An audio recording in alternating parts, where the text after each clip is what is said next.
Restart. Good morning, everyone. Thanks for coming in today and being part of our December 18th meeting. I really appreciate y'all, the work you do and the work we do together. And it's been an honor and a pleasure to be a part of this with you guys and continue that here for next year. With that being said, I'd like to call the December 18th, 2024, the Michigan Potato Industry Commission to order.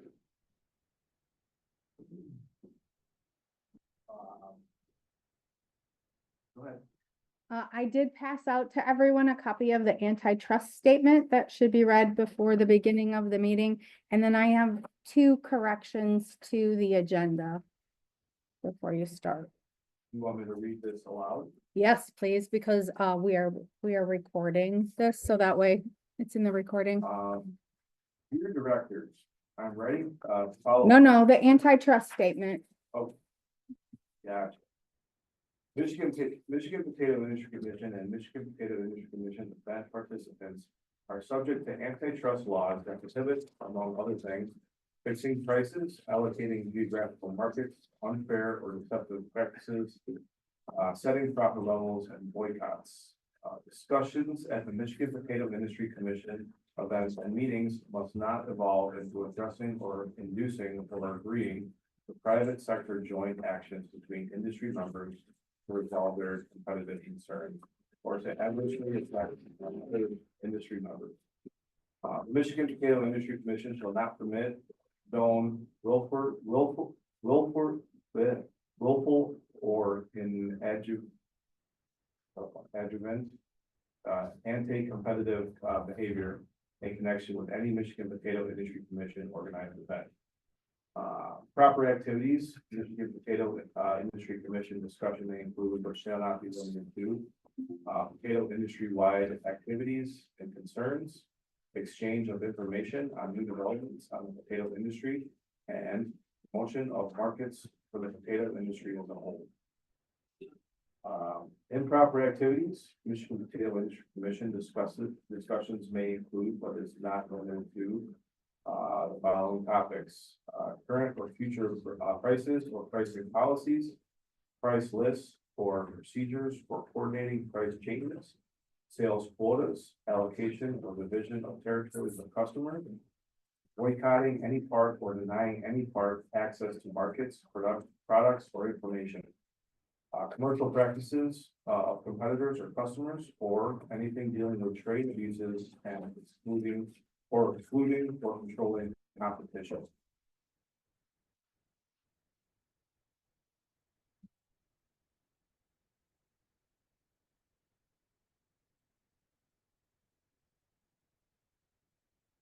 Got that? Okay. Any agreements? You said you had some changes to the. Yeah, just on the agenda, I did not put the last item, Michigan Seed Potato Association update. A report. If we could add that, and then I have one correction. Thank you to Travis on page 62 of your packets, where it talks, the commission appointed actually Ryan Pelletier a year ago to serve as the PGMI board seat. There's no numbers on the pages, so.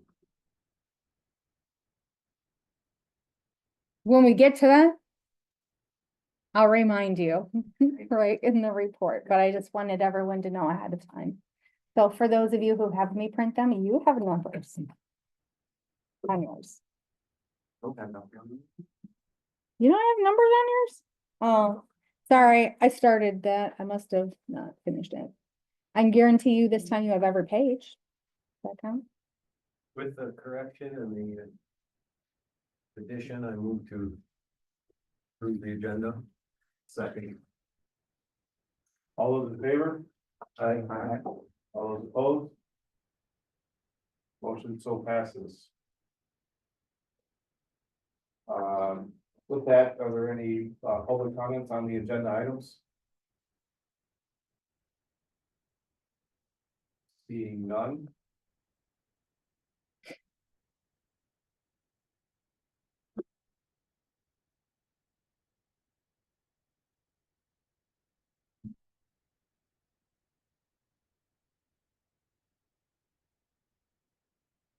So we need some approval on our consent agenda.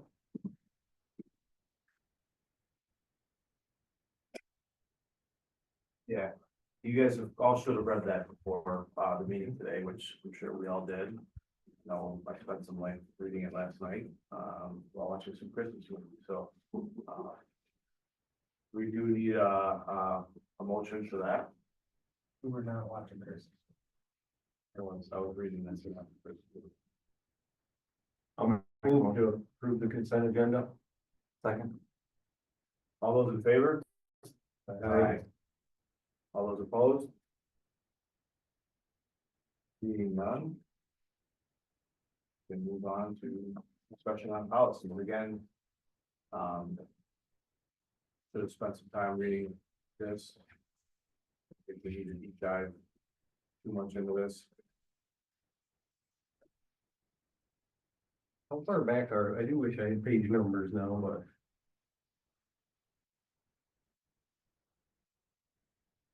Quite a ways through, huh? Consent agenda was pretty good. 2.8.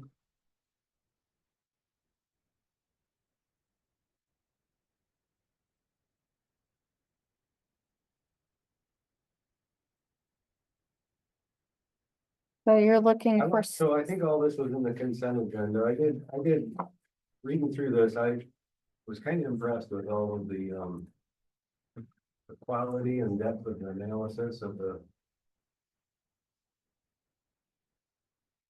Michigan industry versus like the US industry and the, like our average yields and average prices.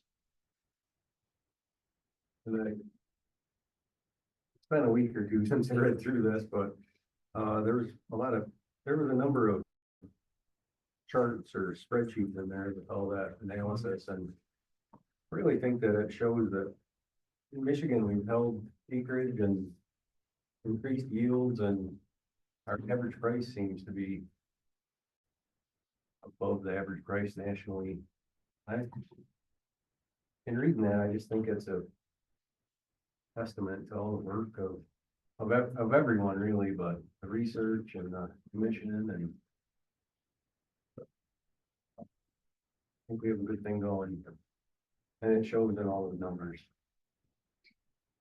I think that was all part of the consent agenda. Mhm. So if you're like, where are we now? If you guys, it'll be easier for you to find the financial statements for November. And so where we are now is just past the financial statements, because the November financial statements was the last item in your consent agenda. So literally, like, we're on page 49 of that huge packet, so. So 4.1. Yep, unity of control. It says right at the top, policy title, unity of control, 4.1.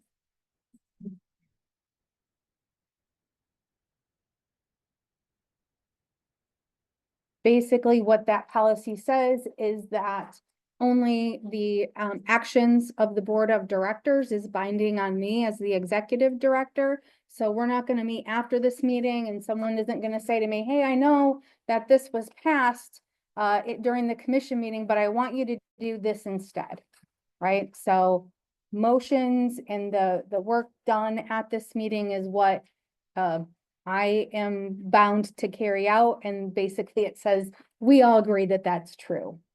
And you would need a motion, Mr. Chairman, to approve that the global board management delegation, or section 4, is being followed.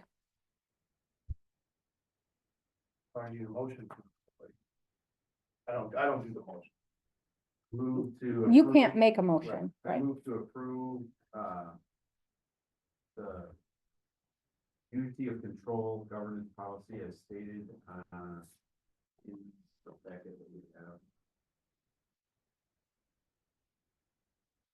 Second then. Those in favor? Aye. All opposed? Motion passes.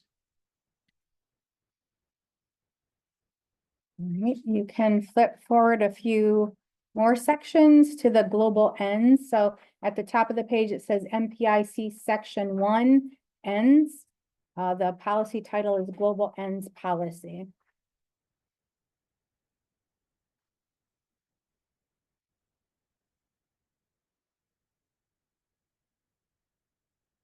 Again, I'm sure you all read through the global ends.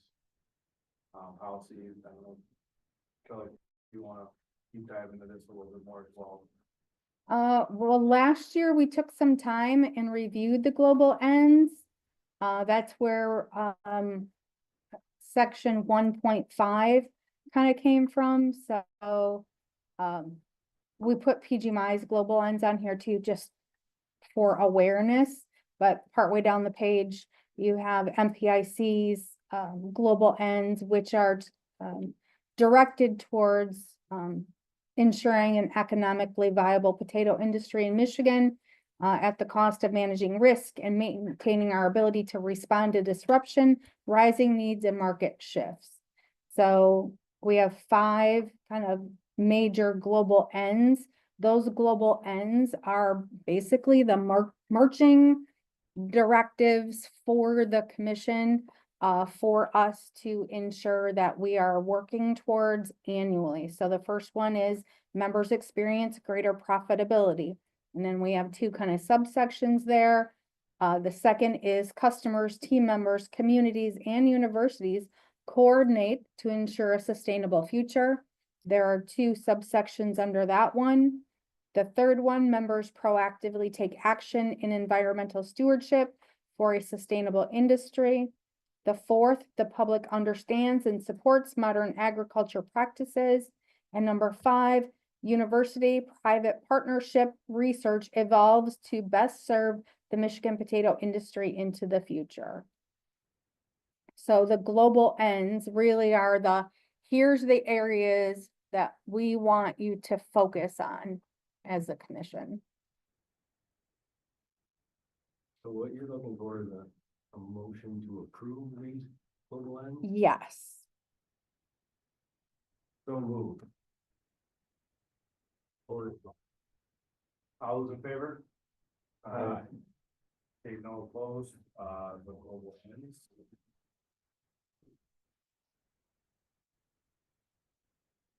All right. Can I just interject a comment on this? There was, an essay, I guess an opinion essay in the New York Times this past week. And so, the title was, "Sorry, but this is the future of food." And so basically what they're saying is that modern agriculture is not this, red barn with the animals running around like that. That if we really want to produce food in an environmentally effective and efficient way, that modern agriculture is what we need to support. So it was actually a really good article, opinion articles, coming out of this New York Times saying, we can't kind of have this revisionist attitude that, we can't go back to inefficient agriculture if we're gonna feed people in an effective way. So I thought that was kind of good. So I think there's kind of a sensibility that agriculture has to be modern, but there's this tendency to kind of complain about industrial agriculture. But this opinion article is trying to refute that. So I just wanted to, it's kind of played into what I think the ends were in Yeah. some of those things. That's part of what we do, right, is educate the consumer, and we try to educate the consumer, as agriculture grows more and more, a lot of people don't understand where their food comes from, and they think that, big corporate farms are pumping all these chemicals and doing all this stuff, when in fact, that's not reality. We're here stewards of the land, and we want to provide an economic and environmentally safe product for our consumers. So that's interesting. I'll have to look that up.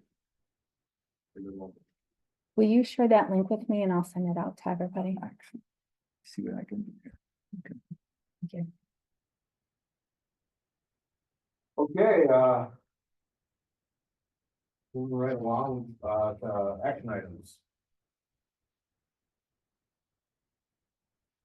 First one on the docket. Review variety enhancement and innovation committee minutes and recommendations of 11/13/2024.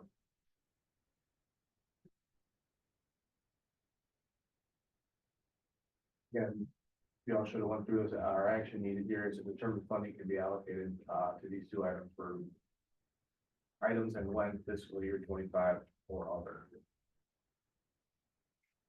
So to bring some background, I did add in at the end of your packet, the full minutes from this committee meeting.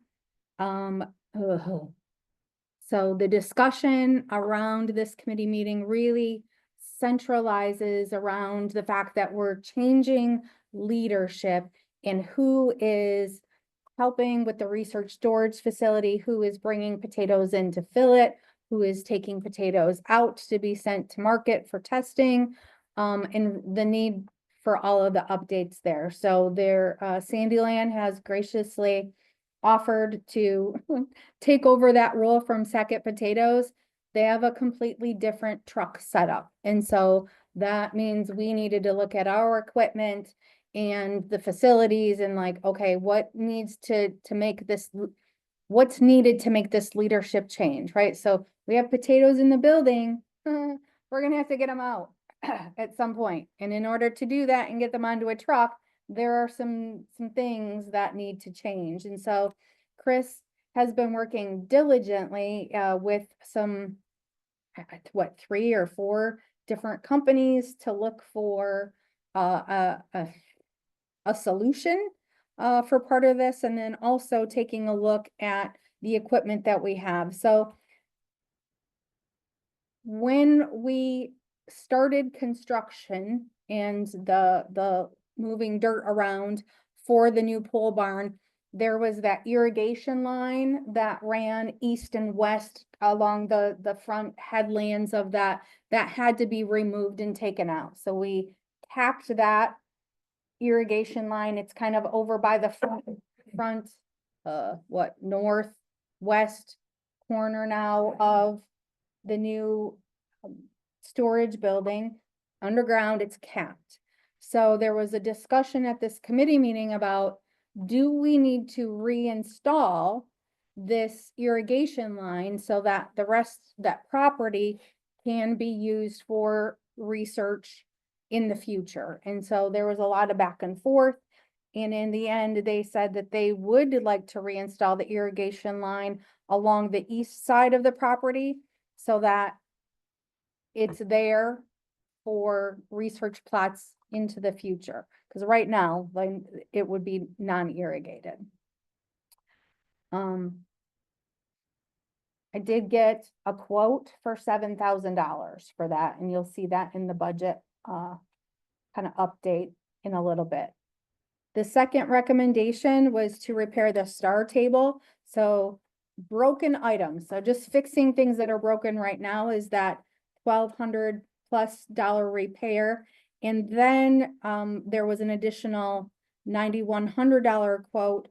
The total for both pieces are there. The update is to replace the stars and the acorn rollers on the dirt eliminator to narrow the gaps between the stars and eliminate the loss of potatoes that we're getting. This would bring that piece of equipment into alignment that really mirrors the practices that folks have on farm.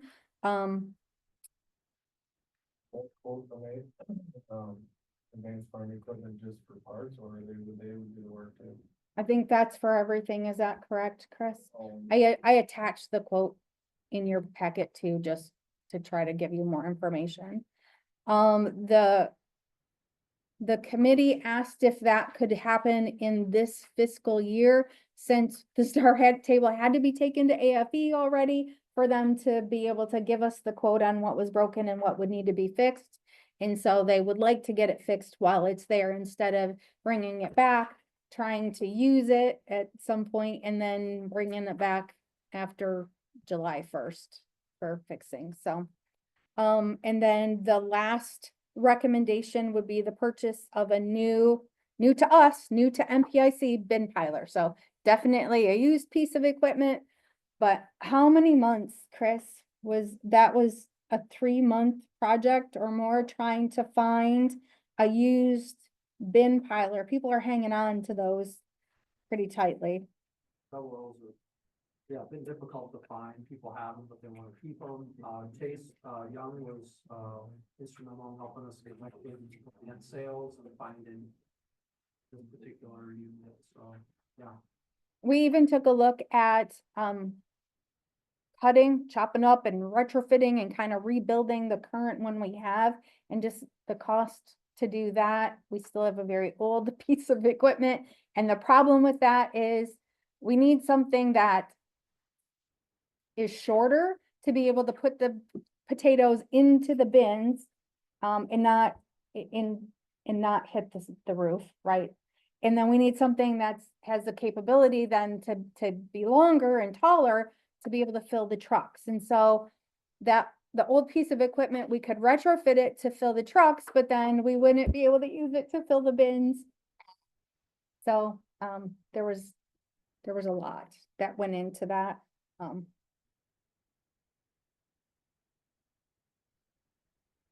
So then we get rid of the existing bin piler? Yes. I mean, unless you want to keep it for memorialized purposes, but I want to get the GreenStone for scrap metal. So you talked to, who you talked to the Devil L? Was this directly? It was not directly to Double L, it was, Dave Gallant at Gallant Sales. Mhm. It's on my page 76. Is the quote for Gallant and the piler. so it's almost the last page. Well, double on the line, Well, they stopped manufacturing.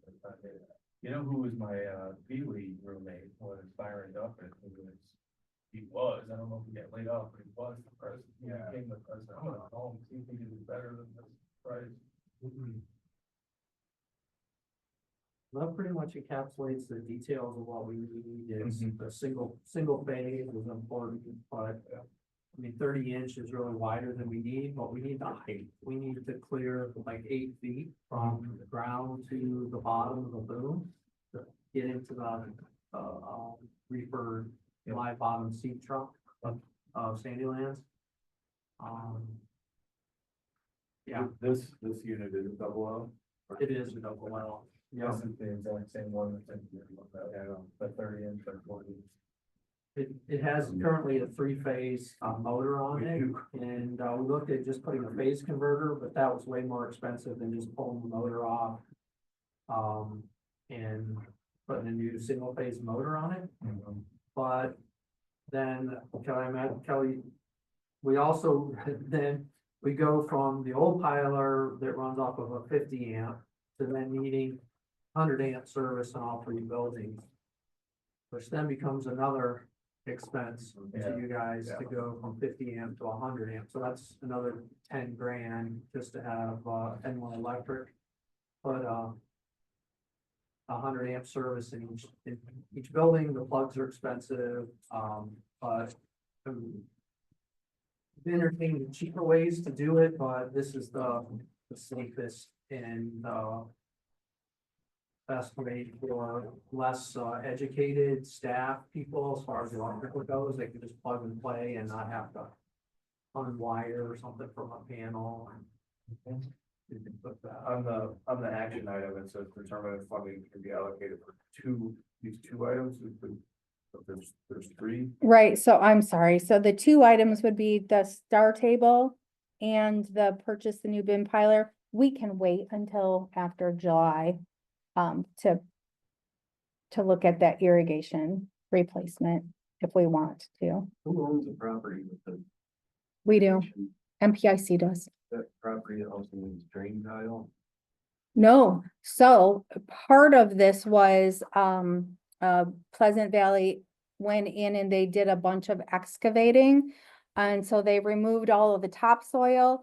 they contoured that land differently, so we don't have a kind of a quagmire of water pooling there. And so that it would drain out back, so now it's MSU's problem, because now it drains out back to, where we meet MSU's property. So that, does not need drainage now. We fixed all of that while we were in there.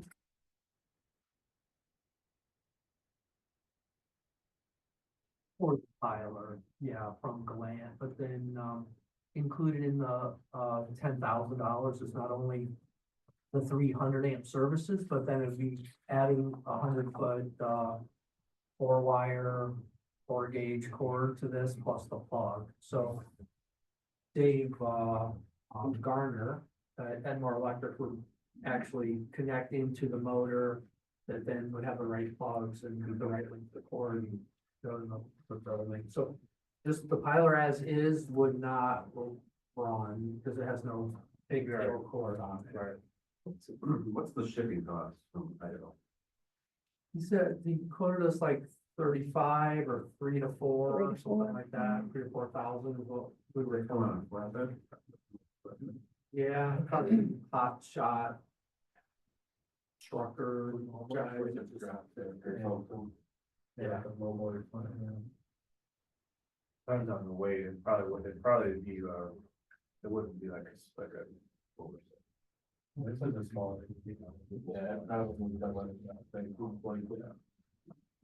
So it's a committee's recommendation to approve all three. Yes. You have concerns with that? No, and if we peek ahead, I did add all 3 of those into budget adjustments for this current year, so we could just take care of all of that this year. So I guess I'm gonna go ahead and move that we accept, the recommendations as listed in the agenda. From the committee, From the committee. I'll second that. All those in favor? Aye. All those opposed? Seeing none, motion so passes.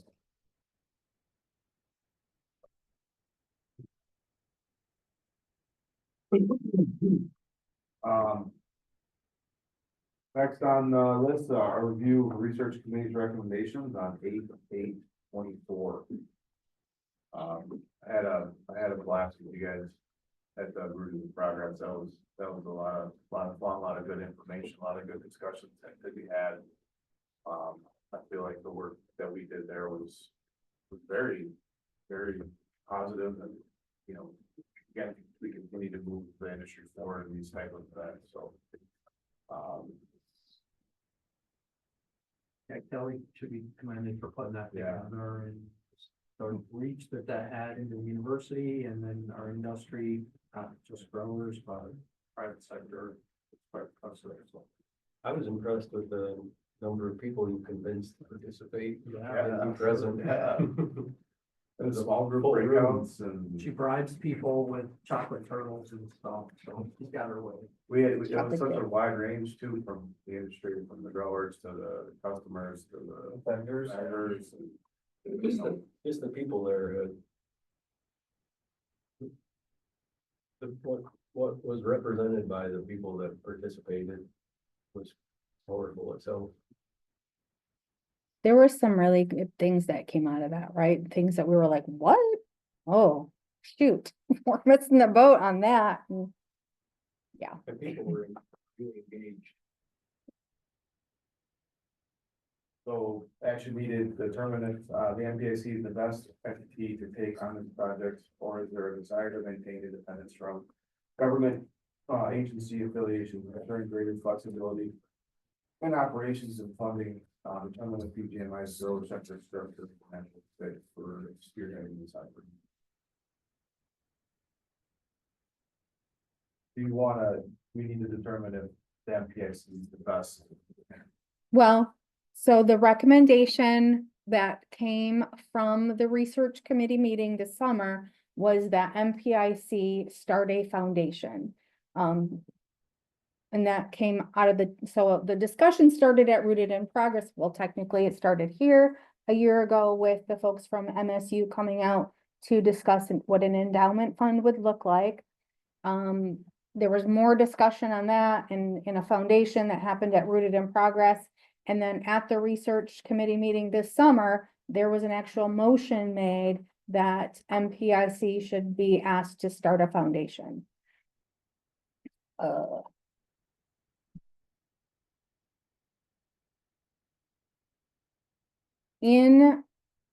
I've done a ton of research into what starting a foundation would cost.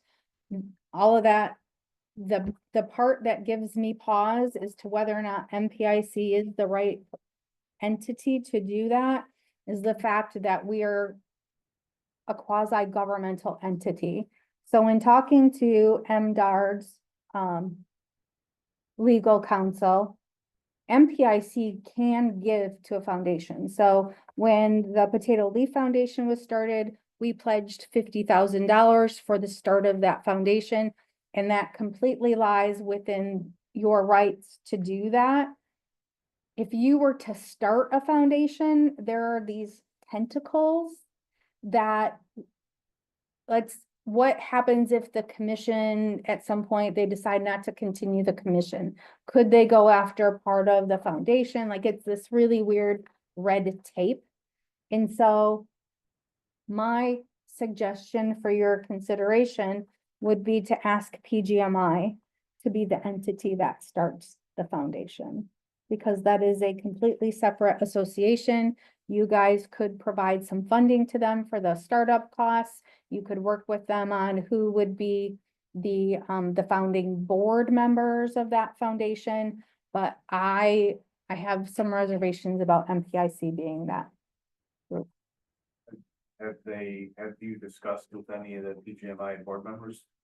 This yet, or? Nope, this is why this year the PGMI board meeting is the day after this one, because it's normally the day before, so.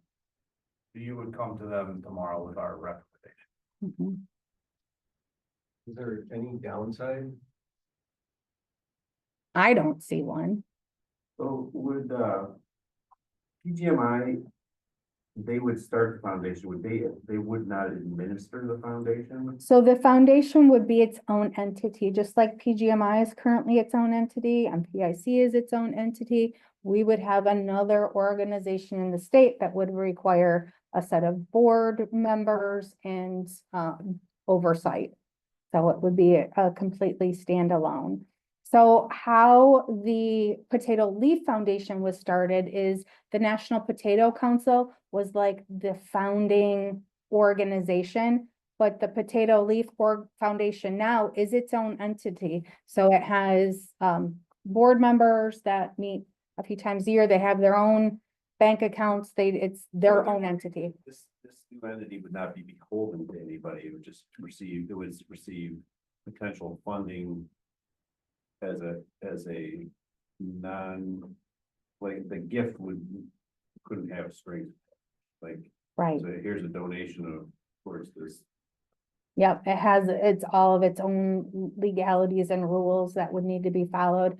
And it would have board members that would, as obviously bylaws and how that organization is set up would be very, very important. And there would be a lot of people I'm sure from this commission would be asked to kind of serve in roles to help direct, what the mission, the vision, the guidance, the bylaws, the controlling documents of that organization.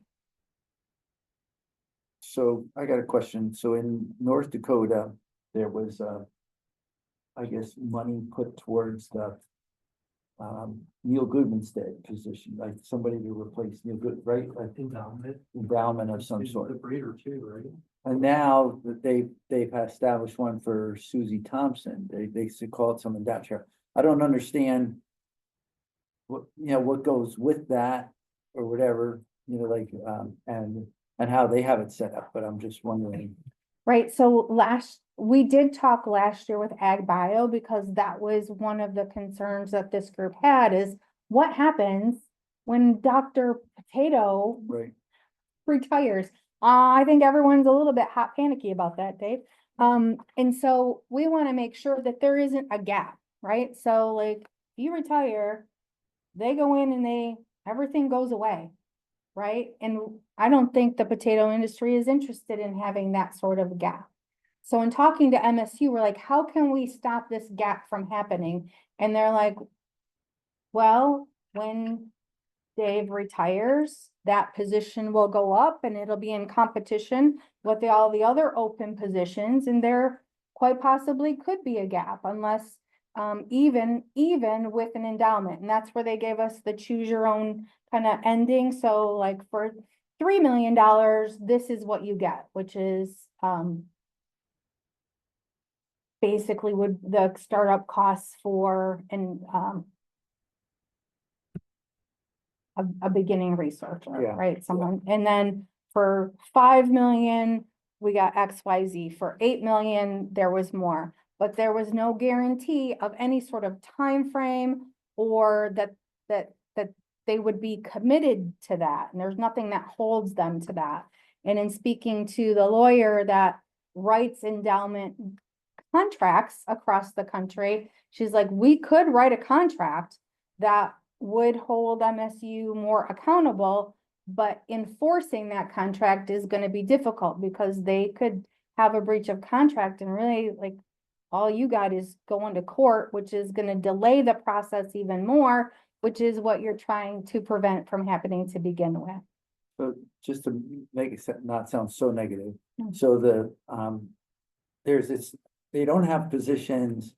Like, it doesn't seem like somebody retires and they say, oh, we gotta replace that person. That's just not the current state of affairs. But our dry bean breeder retired.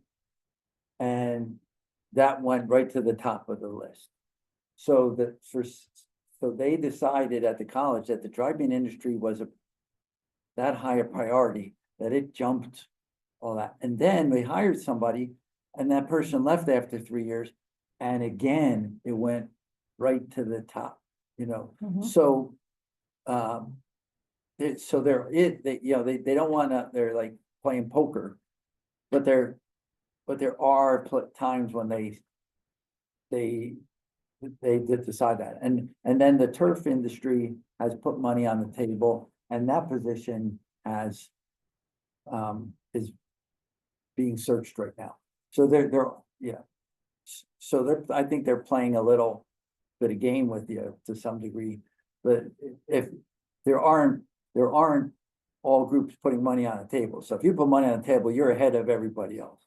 So if I'm understanding it correctly, though, if we have our own endowment group, doesn't matter what MSU does, we just say, here, we're gonna fund this person going forward. So Dave is gonna retire at X date. We have the finances, we want, this person that actually maybe overlap even with Dave. And so we're not beholden to any outside forces in the industry. Is it thought to be continual funding or just startup costs? Well, there's, So MSU, it's startup costs for a position, right? That's what MSU is looking for. And that's what those endowments are geared towards, those startup costs. What level of startup cost, right? It comes with a different price tag. And you can go either way, right? We had this conversation, but like, think it warrants having this again. So you could go with, hey, we want to start an endowment fund at MSU for this position. That money is for that position. And MSU has the controlling interests in how they use that, right? With the foundation, you've got options for how money could be used. I'm certain that when we had this discussion last year, we decided that there was not an interest in having MSU hold our money and have control over it. In my opinion, if we can keep people in the industry controlling that solidifies the opportunity to move forward in a timely fashion. MSU will fill a position after 5 years and have a party because that was a success. The sense of urgency that they're gonna have versus the sense of the urgency that the industry is gonna take is gonna be different. It's gonna be proactive versus reactive, and it makes no sense to have MSU administer an endowment. That's my 2 cents. So I'm not, I just know that MSU does a very good job, like money that comes in terms of investing it, so the return on it's good, but that doesn't mean somebody else can't do that. I mean, that they feel they're quite good at that. Yeah, and I'm sure they are. I think that the thing that concerns me is. Yeah. That they have ultimate control over the money versus what, and so are they able to go around the edges of what the industry needs and wants versus the industry itself being kind of in control of the endowment?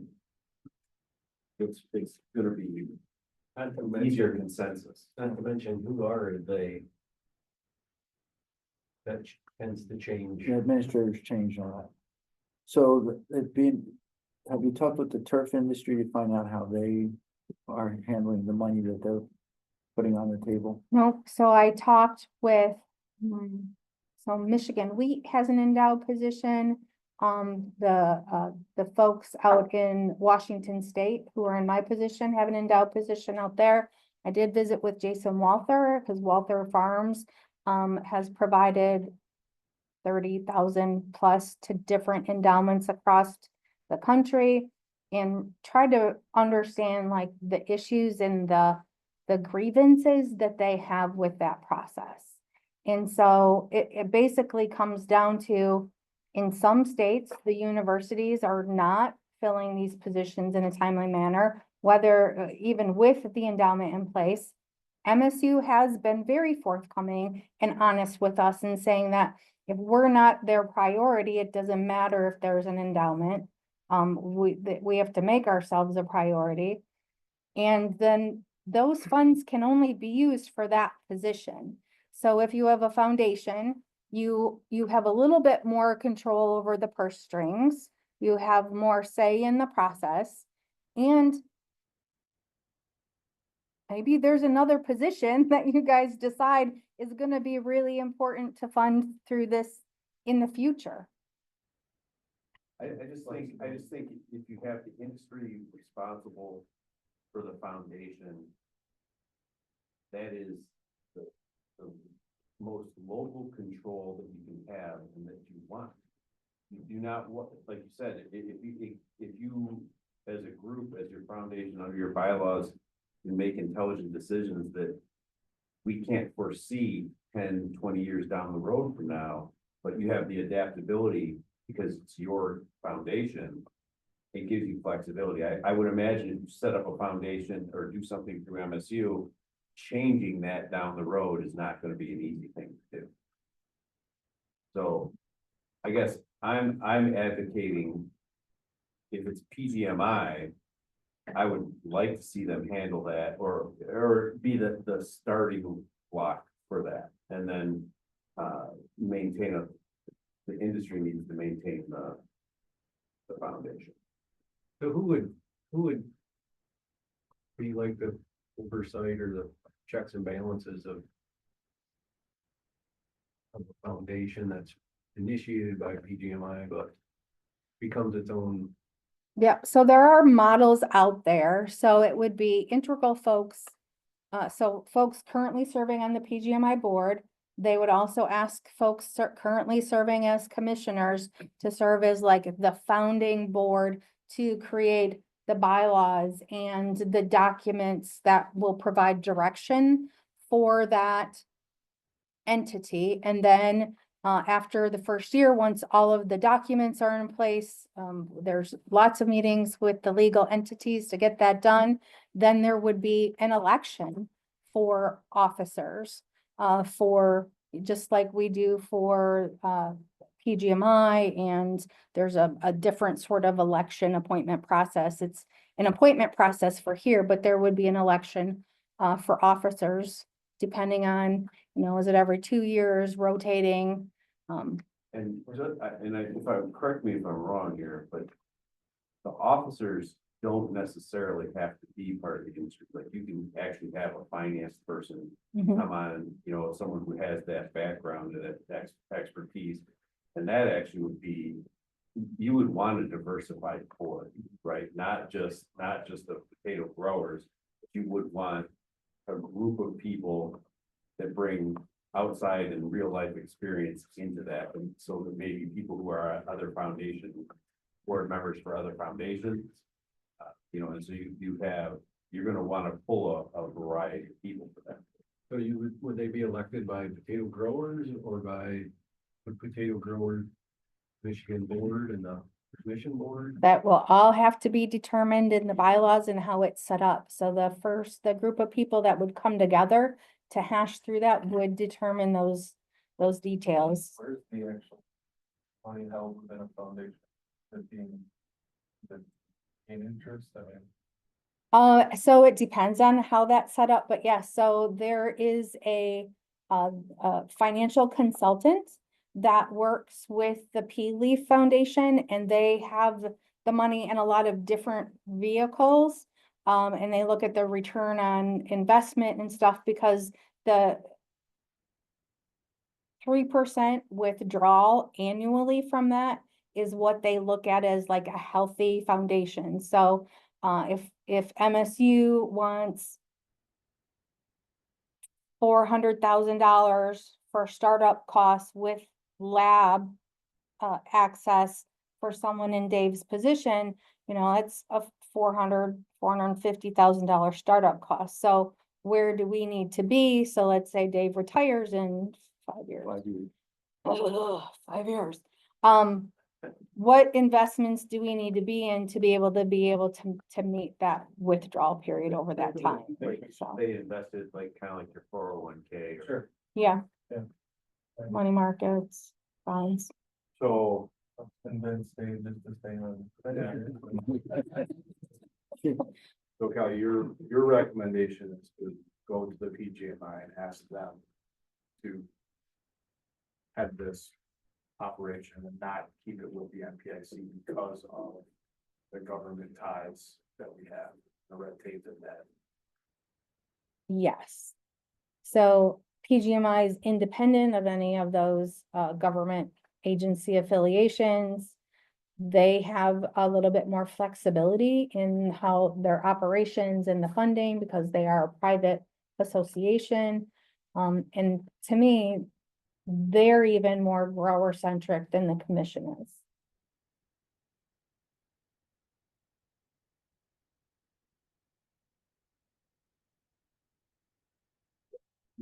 We need a motion.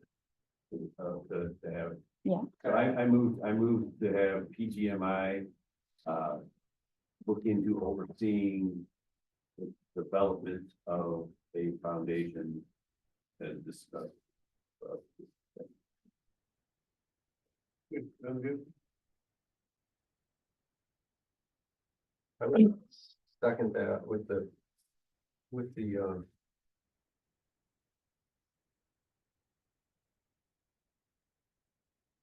recommendation, I guess, that there's real thought put into the future management, long-term management oversight.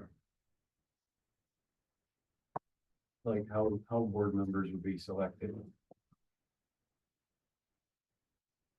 I think what I Probably hear, come naturally, but what I think I hear is Travis is also volunteering to serve on that board. I kind of felt like you pointed at me there, like I wasn't gonna. All those in favor? Aye. All those opposed? Seeing none, motion so passes. Moving along to the personal policy updates, looks like we had some changes and regulations for sick time, if you wanna elaborate a little bit more on this, Kyle? Yeah, I was holding out hope that the Michigan legislative body would do something before the end of last week. That did not happen, so, everybody's kind of on the hook to comply with the Earned Sick Time Act changes, which are crazy. And make, the math doesn't even math. The whole thing makes me so mad. There will probably be changes made over the next year as the new legislative body comes in and they get their feet underneath them. But in the meantime, February 21st is the date for us to comply. So we've taken a look at the act and figured out like, okay, how do we minimize the risk involved with this? So for those of you unfamiliar with it, the act does not exempt any size employer. So a lot of times when things like this come in, it's like if you have 10 employees or less, or 50 or less, you don't have to follow the rules. There is no exemption for this. There is a small tier employer and a large tier employer. So with the few employees we have, we are small tier, which means that for every 30 hours worked, we have to give an hour of earned sick time that employees can then use for what they, basically whatever they want. You can't ask them what they're using it for. Only after 3 days can you say that they need to bring you some medical evidence, but then you have to pay for the medical evidence to be brought to you. And the math doesn't math. So a full-time person works 2,080 hours a year. And if you divide that by 30 hours, it comes out to 68 point something. But in the language of the bill, it says you must give a minimum of 72 hours. So if they don't fix this, we are setting it up with our payroll folks to automatically accrue the 1 hour for every 30 hours worked. So part-time people, every 30 hours, when they hit that 30th hour, they will be given an earned sick time hour to use. That 72 is like, it's a lot of time. So.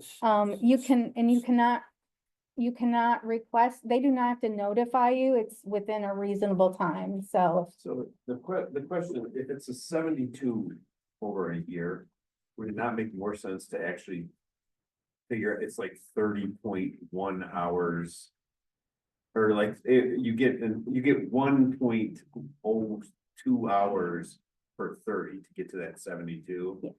And I would think that to err on the side of caution, because if you don't give them the 72, there could be a problem, at the end. So what are you gonna do? Do an hour for 30, and then at the end of the year, here's four more hours? So here's my plan.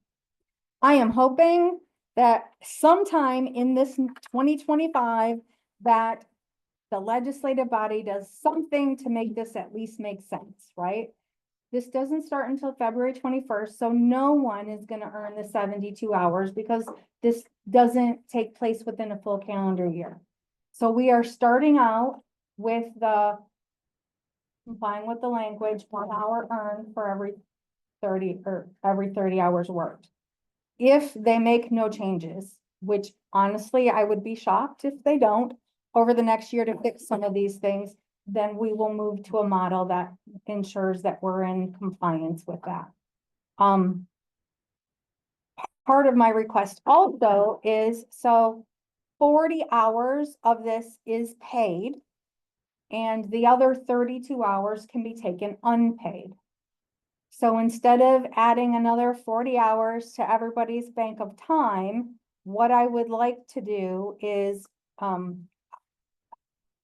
employees' time off, paid time off, is given up front on July 1st of every year. I would like to ask that we reduce that amount by 40 hours to keep to keep us even with where we are now, so we're not adding 40 hours per employee additional, as a, um, another financial piece to the commission. But then they can also take the 32 unpaid if they would need to within the year. So that is my request. Yes, the action item here is motion to adopt the new insurance. What happens if we don't adopt it or maybe it's government regulated? So here's the thing. We're gonna do it anyway, because Yeah. Kelly doesn't like jail. And she doesn't like having, the ability, because these guys could sue MPIC. I am not gonna, it's also in the rules that is, I am not allowed to let that happen. We also have kind of a conflicting policy that says any changes to the personnel policy, you guys are the ones that with the final say. So I'm bringing this to your attention, but I'm asking, part of the ask to this is that when we get to that, I'm also given the ability to adjust the current PTO time off to reduce that by 40 hours for the next fiscal year so that we remain even keeled. So between February 21st and June 30th, everybody's gonna have the ability to take 40 extra hours off if they want. Well, maybe not how many they've earned between February 21st through June 30th. And that would comply with the rules and the regulations and the law, and there's nothing we can do about that in order to protect the entity and just to kind of keep us at an even keel without giving 40 extra hours a year to everyone. I'm asking that we reduce that in our current policy starting July 1st. Do you think there's a chance of the legislator would just repeal this? There is I am not throwing anything out. So if you want to give me some leeway to be flexible with however this works out so that we're fair to the employees and we're fair to the organization, like, to me, that makes the most sense, but this. If this got repealed, then we would just revert back to our Mhm, current policy? mhm. Yes. I love our current policy as an employee. I love it because I don't have to like choose whether this is sick time or vacation time. I can use it in, 2 hour block increments. There is something in there that says, to give notice. Life happens. I've been very flexible, I feel flexible, with the employees. So when something happens, they put in their time. I think everyone's been very respectful of it. So, if I move to adopt the new policy, until which time this law was repealed, and we revert back to our existing policy?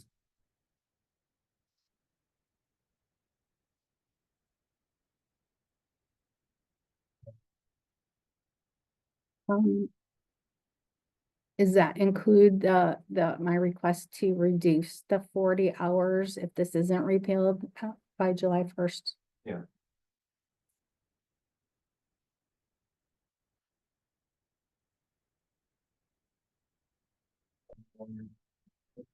Yeah. How does this work with them? Are there employees that don't track their hours? Salaried employees, So, yeah, that's another complication of this because got that covered? yes, yep, Okay. so salaried employees, we go off of you work 40 hours a week, and so that's what's put into the system. Oh, a second. Thank you. All those in favor? Aye. Did we cover all of the research committee recommendations? Any other motions needed on that? There's more to their recommendations than just a foundation, wasn't there? Mm-mm. Okay, all right. All those opposed? Thanks. Motion so passes. Do we want to go back to, we did cover all the research committee? The irrigation reinstallation covered? or- That was on the first committee, that's the variety release. Nope, variety innovation and advancement committee recommendation that was in there. We covered all three. Yeah, yeah. In my experience, that's something you're planning to do. If you put it off a year, it costs 30% more. Yeah. Well, and I kind of figured, hey, Bradley, welcome, good. Huh? Is Nick with you? No, Nick is sick. Oh, yeah, he can keep up. He's New fiance are, sick and he decided that to share that gift with everybody. I So, appreciate yeah. that. A week before the holiday. And I, you don't need to care. Yeah. So thinking that you guys would probably approve the committee suggestions. I did build all of them into the budget adjustments, which is next on your agenda, sir. So, and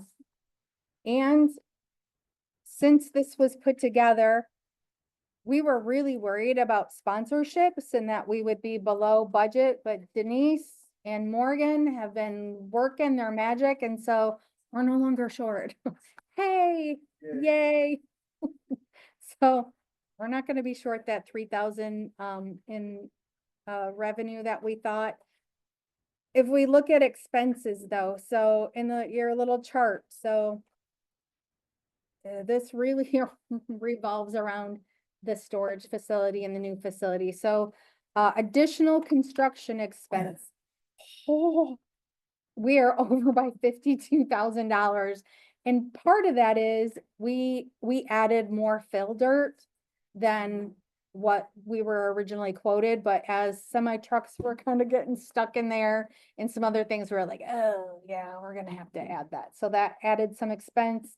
We had additional expense with the electrical upgrades, $10,000 more. The door was being ordered and delivered, and the fella who we gave the job to after receiving quotes for installation was like, this isn't the right door. And DeWitt Lumber was like, oh, you're right, it's not the right door. The right door is twice as expensive. So that was another $6,000. And then he was like, oh, well, I need different equipment to install this door. So installation all of a sudden was double as well. So yeah. Yes.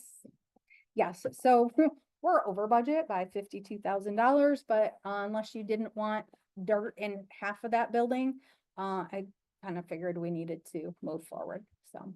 And before, as we were going forward, just so everyone knows, I wasn't just like, whatever, we're over $52,000. I made phone calls to the chair and the vice chair and was like, so this is what's happening. Are you good with me moving forward? No, take it all back. Was there a contingency for cost overruns? I don't think so.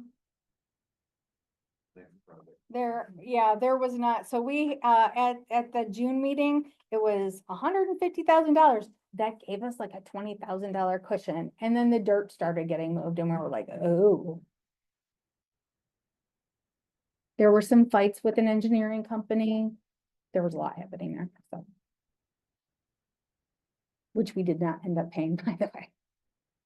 So this 136,764 encapsulates all the, not just the building, but versus, employees. So, so under 451, you've got the construction expense, which is, it's already been done, right? We already spent it. The additional construction that I have on there for 17,000. So that is final grading around the building.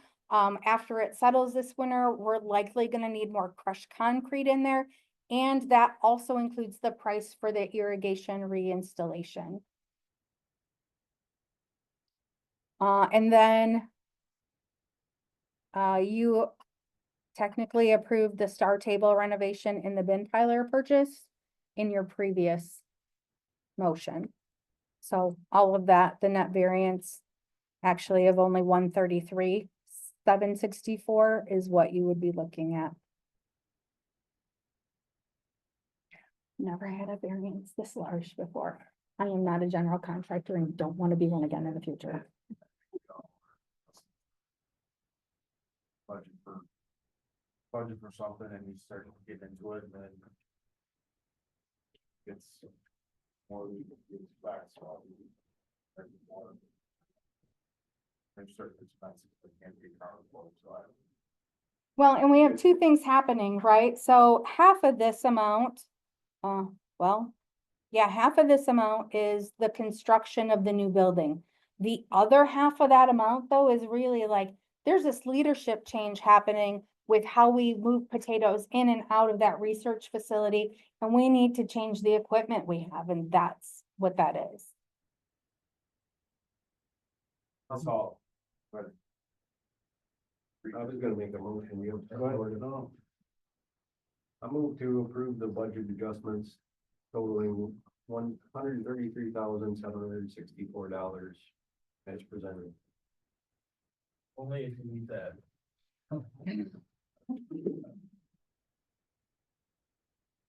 Just a matter. I think that was second. Yeah, I'll second. All those in favor? Aye. All those opposed? Motion so passes. Yeah. Don't you be carrying that thing in like your back pocket? It's in my office and, when I bring my kids to my office, that's the first thing they go through is a gavel. So they hit each other. They hit each other and they start hammering all over my computer. All right. Moving on, good. I just wanted to say thank you both Kelly and Chris. Yes, like you guys both in pictures, that building came together nicely and. You stressed a lot over that.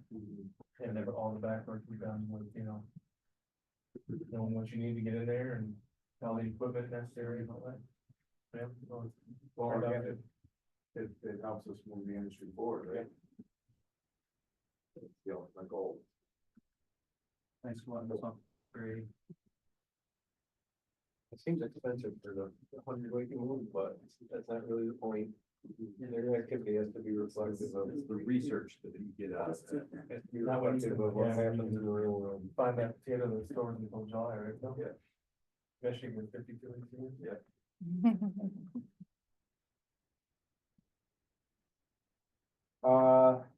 Moving on to MPIC 2025 crop assessment rate budget development. I know that you've been working pretty diligently here on this.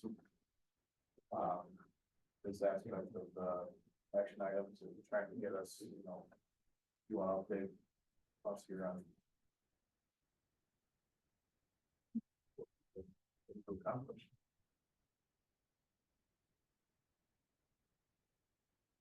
So today, there's gonna be a public hearing at 1 o'clock, called by MDR. The petition, was successful.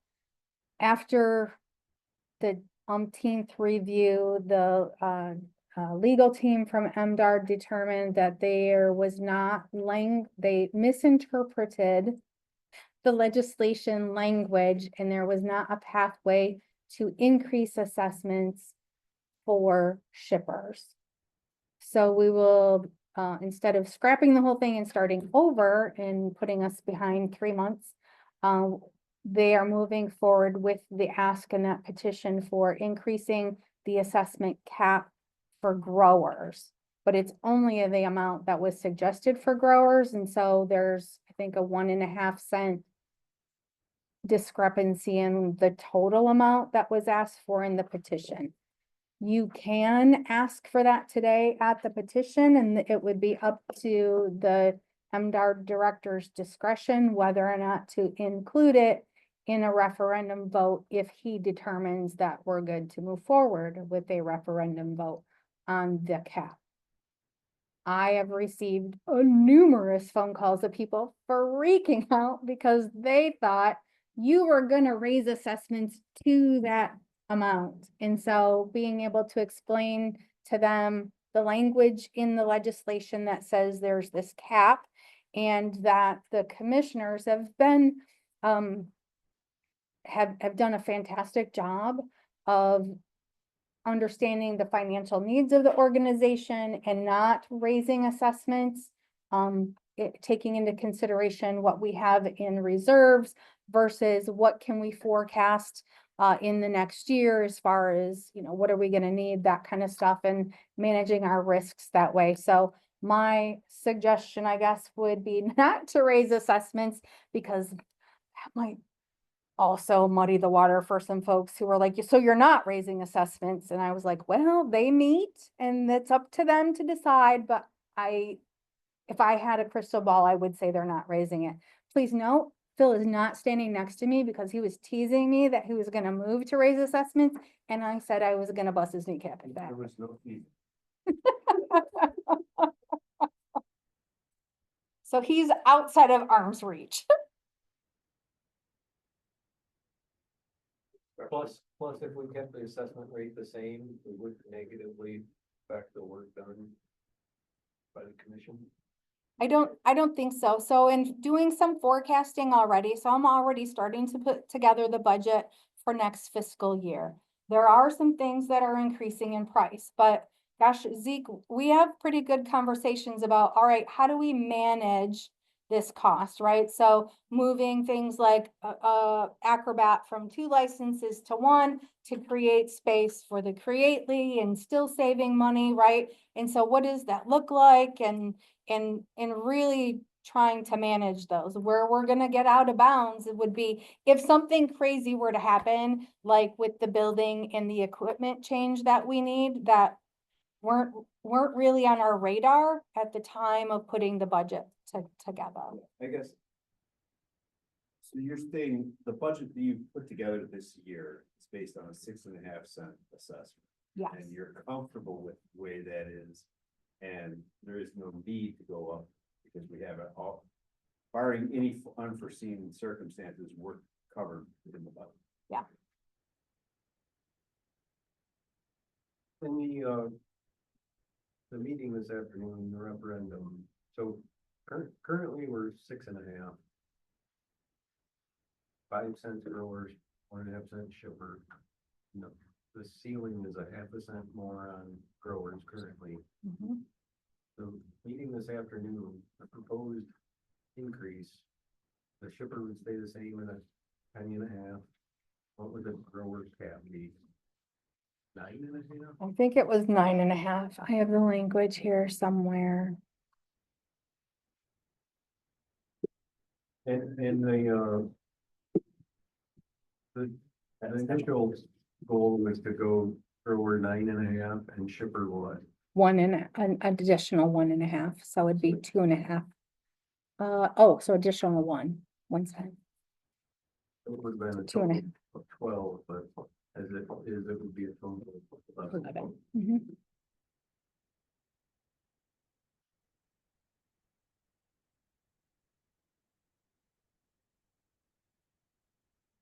So what you said a minute ago was we could still ask the director to consider The additional 1 the cent additional 1 cent. on shippers. shippers. So in my opinion. We've come to the 11th hour on this and the MDR has made it like in my mind, they're showing up here with, this is what they have. And I would hesitate to ask to change that at this point, because that just like opens the door for them to, like, I see kind of like a house of cards and you start pulling things out of the bottom. Does it all fall apart at that point? I don't know that do you think it's substantially in the end, the impact on businesses that pay the assessment? I think it's a substantial difference.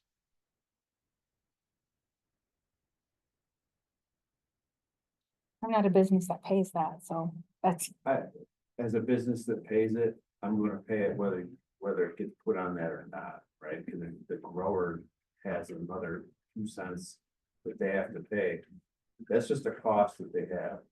Me as a processor, when I buy potatoes, that's gonna be folded in, so. And then I'm in turn gonna fold it into the consumers that buy it for me, so. to say that it doesn't get passed along is not realistic. It's just, what name are we gonna put it under? I don't, in my opinion, I don't think we take a look at upsetting the apple cart here over that 1 cent.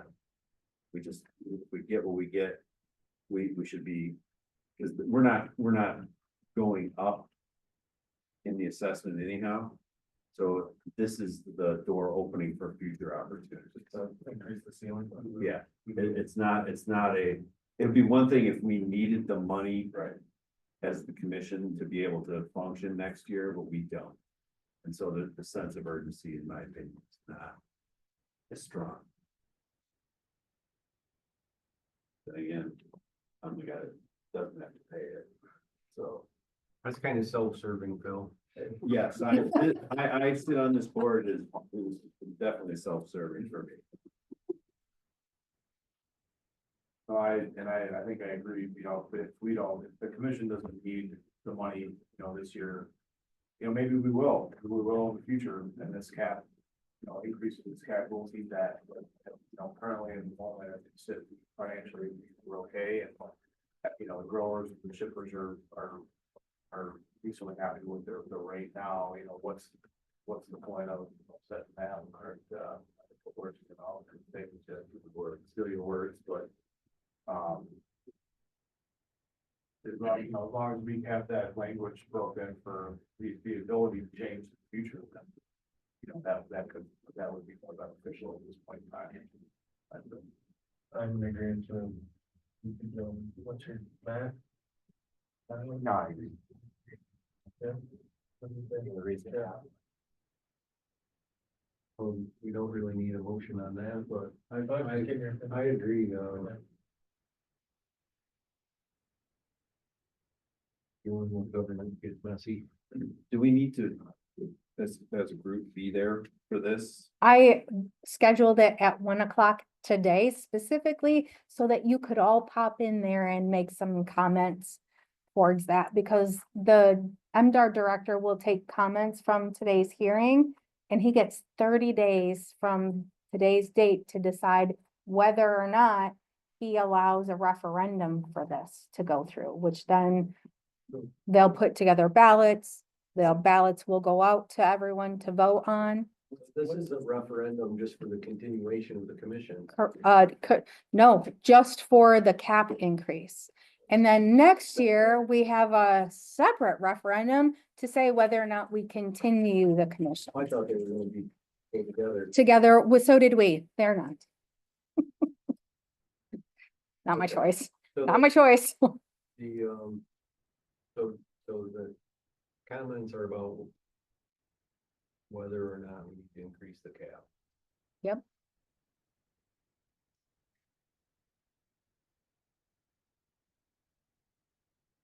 So, I mean, I think that from my point of view, the whole discussion was started because of, there's no mechanism to compensate for inflation. Is really the biggest. Yeah. The biggest thing, right? Are there other factors besides? I don't think, research, or invasive species or things that pop up and you guys need to address, issues like that, or phosphorus, water, just you need to employ somebody to take the data. You have in the budget, and all of a sudden, PFAS, or what's the next piece, I don't know. It just gives you that ability to respond to what, right? For me, if I go into this at 1 o'clock and I give my opinion, I'm gonna say it like this. We as a commission are able to do so many things, but as we all know that there's inflation going on, the cost of everybody doing business is going up. And we are pushing the upper limits of where we can actually raise our revenue to. And so we as a commission need the ability to be able to offset inflation because of the reasons like Chris has said. There's gonna be things that come to the commission that weren't invented yet. or have additional costs. And so we need to have the ability to deal with future issues financially. That's how I would present to, get your questions.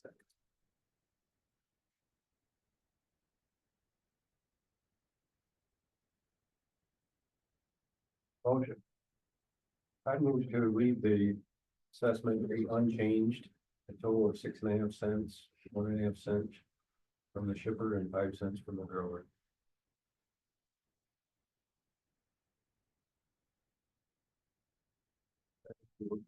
Mhm. And to, that's your motion. And to change the language or that's the, That's a completely separate topic. But you'll need a second for that motion that's on the table. all those in favor? Aye. All those opposed? Being none, we will leave assessment rate at 6.5 cents. And we will see what Emdard back with. It's the cap. Bill's gonna make a good statement on the commission behalf. How hard are those? What? How hot are those? You're talking to a guy who beans spicy food every day. Oh, never mind. I'm afraid. I think you'd be okay. What's that? Nope. Oh, wait, one later. I don't want to run out of here. That's a good, that's a good product. Moving on to, NPC board and delegate appointments. So the NPC is an official member of the National Potato Council, as such as delegated the responsibility. So it looks like, Kevin was there, for wanting to serve on this board, for next year. Lydia Cotton is interested in being nominated as the third board member to represent the ratio. Action needed, the commission needs to designate 3 board positions and identify 10 individuals to serve either in person or by proxy. So just from 24 or 23 to 24 acreage in the state, you gain a position. Yep, Michigan grew just a little bit more, and then it's relative because most every other state grew a little bit less. So that moved us up a little bit in the food chain. So I would like to move that Kevin and Luke continue on and that Olivia be nominated as the third delegate. Y'all second. All those in favor? Aye. Seeing no opposed. Motion still passes. We need to nominate 10. Yep, For- so I currently have reached out to folks who have attended the Washington Summit in the past and then have a list of people who haven't attended but have said they're interested to try to gauge like who wants to go and when they'll go out there. The schedule is a little bit funky, honestly, and so Monday night, I think is the annual meeting. And most people for Washington Summit won't get in until Tuesday night. So my ask is to do the same thing that we did last year, which was to split the annual meeting delegate proxies between the current NPC board members, which would be Kevin Storm, Luke Parr, Ben Scholarzik, possibly Don Scholarzik if he's going, and then Olivia Cotton would be on at that point. And anyone else who might be going early. So Patrick Morris from Techmark may go out there on Monday, so he could possibly be one. But if I could have some flexibility in setting proxies with those individuals who will be there, that would be good. Any warm body. I don't see anything crazy being voted on, but I just like to have things in place, and so So what do you need? You need the ability to have proxies. for us yep, put to proxies. split the NPC annual meeting delegate proxies between the NPC board members and those attending Washington Summit that'll be there on that day. That is. So move as stated. Got it.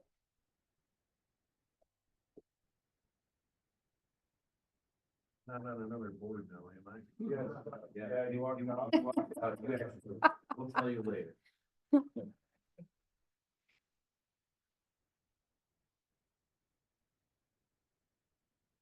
You're leading the new capital improvement committee. Yeah, so now moving on to, review MSU capital improvement requests.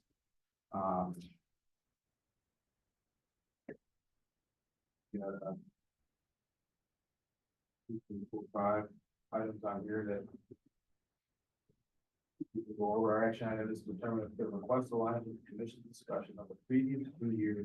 Or any items needed to agree for off the farm trial and cooperation. Yeah, I struggled with this a little bit. This is that MSU equipment, right? Yep, at the research farm, and some of it is directly used for potatoes and some of it is shared between a bunch of different commodities. And so I did kind of, I'm gonna throw Chris under the bus a little bit. I reached out to him to help me understand like what programs use this equipment, right? Like for the harvester, the potato harvester, obviously that's potato research that's getting done with that. Right? So to me, like splitting that 50-50 with MSU would make sense. Whereas when you get to the sprayer, there's a lot of commodities that use that. So splitting it 50-50 to me doesn't make sense and doesn't seem like a fair ask to us. So So these numbers are, this is the full cost of the repairs for each of those items. Yep. So the harvester, he needs $3,300 for the maintenance on that. So is that $3,300 on top of $3,300 that MSU would be paying? Nope, 3,300 is the total. So if we said we would go half, then we would be 1650 on that one. What is the likelihood that MSU may say we're not funding that or something like that? I don't know. This is this capital improvement 50K that we. Yes, yes and no. So some of these, so the request for the auto steer tractor is under their capital improvement requests that were sent in. Some of this stuff Matthew's just trying to get done with his annual budget, right? So if we're willing to split the cost 50-50 of the harvester repair, chances are he's gonna take his just operating budget and put towards that and get it done. So Matthew contacted me and said, hey, Dave, can you throw some cash my way? So I threw him a couple $1,000 towards the harvester. He says, you use the harvester a lot, did he tap you, Chris? So you already gave him money. Yeah, I gave him money, well, I mean, We used our own harvester this year. yeah, We had it so at the Lake City, so. what's that? We used our own harvester because you had the harvester at Lake City. Yeah, so, yeah, so we use the harvester probably more than anybody, and so, So I guess Kelly, what I would ask is, or Chris or somebody, as a percentage of usage on the farm, like, so the harvester is 100% potato. What is the sprayer percentage wise? Order, well, there's, dried beans, soybeans, corn, well, the corn is really, rotation. yeah, Well, it shouldn't be any more than a third. yeah. What about the slicer is 100%, I'm assuming? Yeah, Well, that's purchasing of a slicer. They don't have a slicer right now, but Matthew said the vines are a problem. And so he wants, that would be the purchase of a slicer. The tiller, I'm assuming is 100%. Yeah. And an auto steer tractor, what would that bring to the table? Like, obviously, they're looking for 155,000. What what is the use gonna be for potato? And really, that's, I'm assuming everybody at the farm.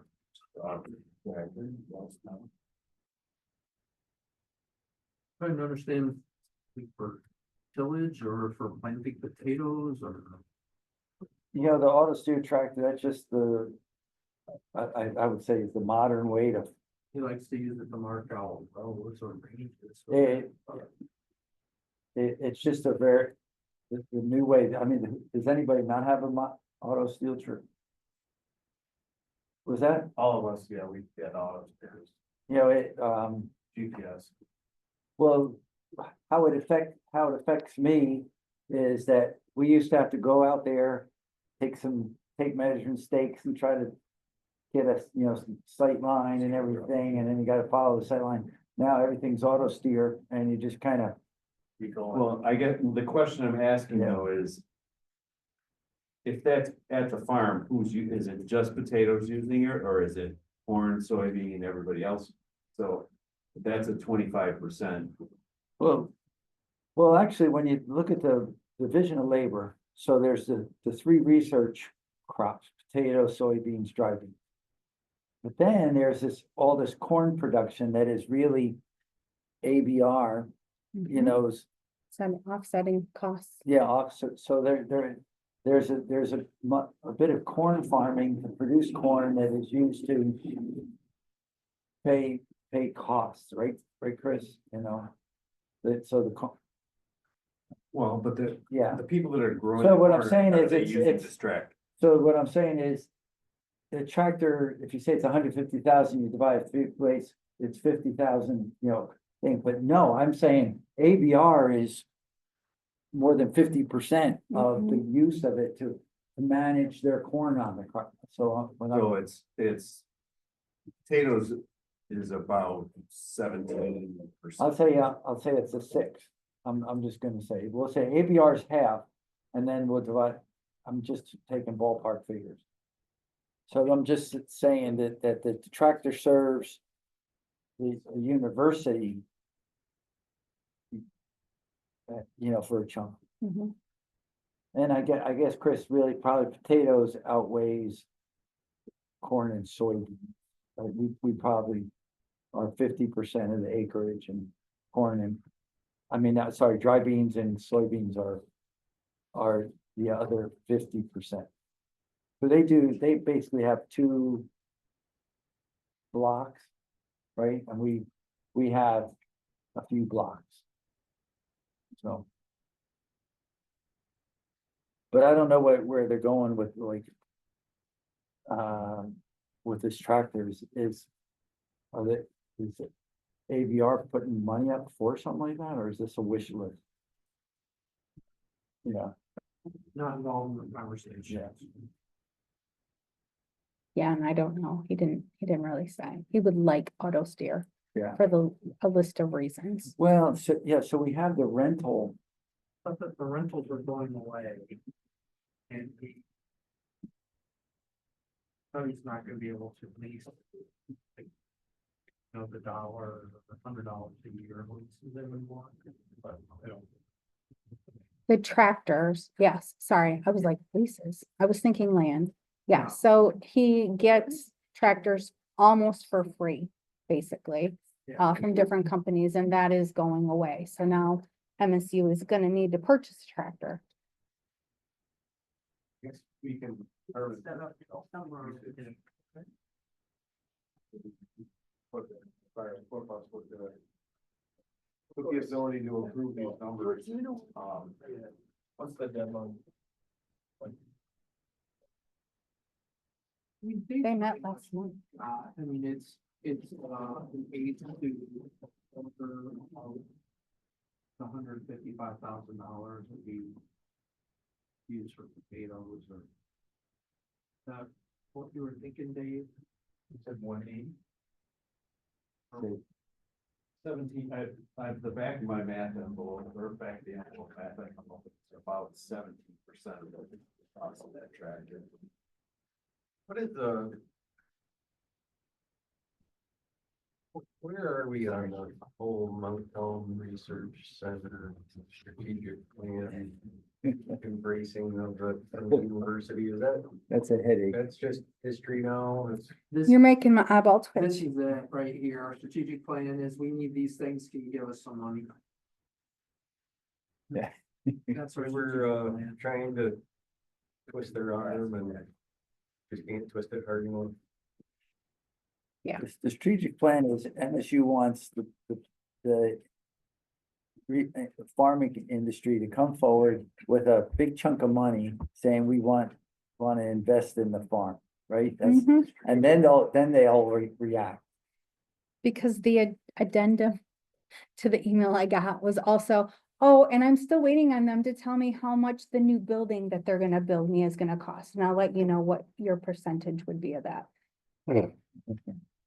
We spent our money on a new building. You lost that. Oh, The strategic plan is to let's ignore all the work that Kelly went through to see what all the partners needed for a long-term plan and give us an endowment. I think so. we have this innate ability to sum things up quite well.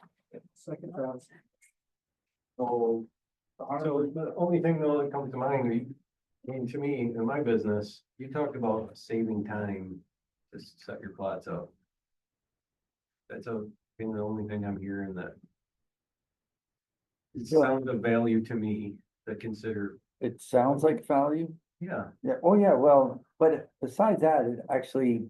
It improves the quality of the research when you have auto steer, because the rows are straight, and that means everything kinda, and evenly spaced and. well, but like, so you don't have as much tractor like if things get a little wiggly. Yeah. I mean, I don't think we should get caught up in auto steer here. It's about the tractor. I mean, auto steer's a $5,000 or $7,000 add-on. They need a tractor. Right, yeah, they need a tractor because they're not gonna be able to low dollar lease these anymore. Now they need to buy. So the Yeah, companies that did the low dollar leases are no longer willing to do those, is that? I mean, I that's, don't know. all That's, the politics of that's that, but what's They were happening. buying blue tractors for leasing them.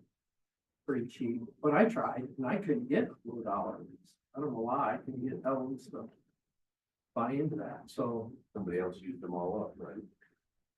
Wow. So in looking at these here and taking the percentages that Dave gave and Chris gave on different things, considering MSU should pay for half, half, right? I came up with some, like I said, the back of the envelope numbers here. For the harvester, they're looking, I would all right, I'm gonna say like just a number that I think if we so choose would be the high number that we would want to give. That's like 1,650. On the sprayer, about 1,000. The vine slicer, 2,350. The hiller, 850. And then to the tractor, about 13,175. For a total of 18,975. And what I did, I considered like the harvester, we would split 50-50 because that's potato. The sprayer is like, we would do 33%. The slicer, we would do 50%. The hiller, we would do 50%. And then the tractor at 17%. For 33% on the sprayer, with them divided by half. Yeah, and that's why it came to 1,000. So we're right at, yeah, all those numbers were divided by half, so it's MSU's equipment. Yeah. So they should split it, it does benefit us to make sure the stuff is running, but they have benefited too, so that. The total for all those put together was $18,975. I would like to. First of all, I'd like to break the tractor off from that. The first items though, I'd like to hear. Kelly or Dave or Chris, your thoughts about what Phil said, not counting the tractor. I think what he said, not counting the tractor, makes absolute sense and seems fair. How about the tractor? You gotta have a tractor to. So those first, None of that stuff works without a tractor, those right? first items, I can go along with that and maybe even more, but I can go along with that. But the tractor really. MSU's willingness to even listen to the strategic plan still frustrates me. So. So that, to me, that tractor. is So more- I'm gonna ask you though, do you wanna cut your nose off to spite your face? I don't, but I don't, but I wanna hear from these three that Sure. are knowledgeable. Their thoughts about that suggestion on the tractor. I call going last. I'm not against the idea This is my itself, but strategic just the plan, strategic plan BS is still frustrating. Well, I mean, it's strategic plan, right? So they just want money to help. So what are your thoughts about the amount Phil suggested? I have a hard time because I'm a little like, I'm selfish about this. I am so grateful with the money that you guys supported the storages in my program. And like, I feel like then I look at some of this and I have a hard time with it. It's more of an emotional reaction. What do you have the hard time with, that they're asking or that they? No, I mean, I think to Travis's point, just the lack of, They want money, but they're not supportive in return. yeah, I suppose that's probably the nutshell thing. I mean, I will benefit from everything that Phil suggested, right? And Dave will and whatever, but I'll benefit from a new building there. I'll benefit from a new tractor there, but it's, yeah. You mean the industry will benefit through you? Yeah, well, in well, yes, ultimately, yes, industrial benefit. Right. I mean, it supports the cause.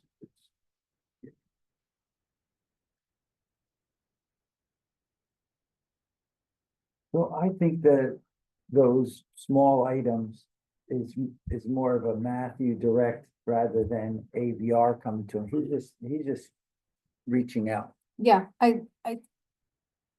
so all of these maintenance type items in the purchase of the slicer was Matthew saying this is what we need to fix equipment. Did Matthew go to all of the groups that use the farm? I have no idea.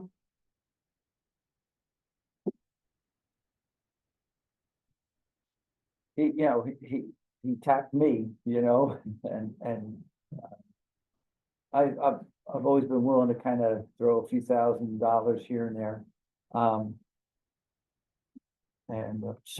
But I would think that he would go to the dry bean people, but they were lacking a point person this year, so.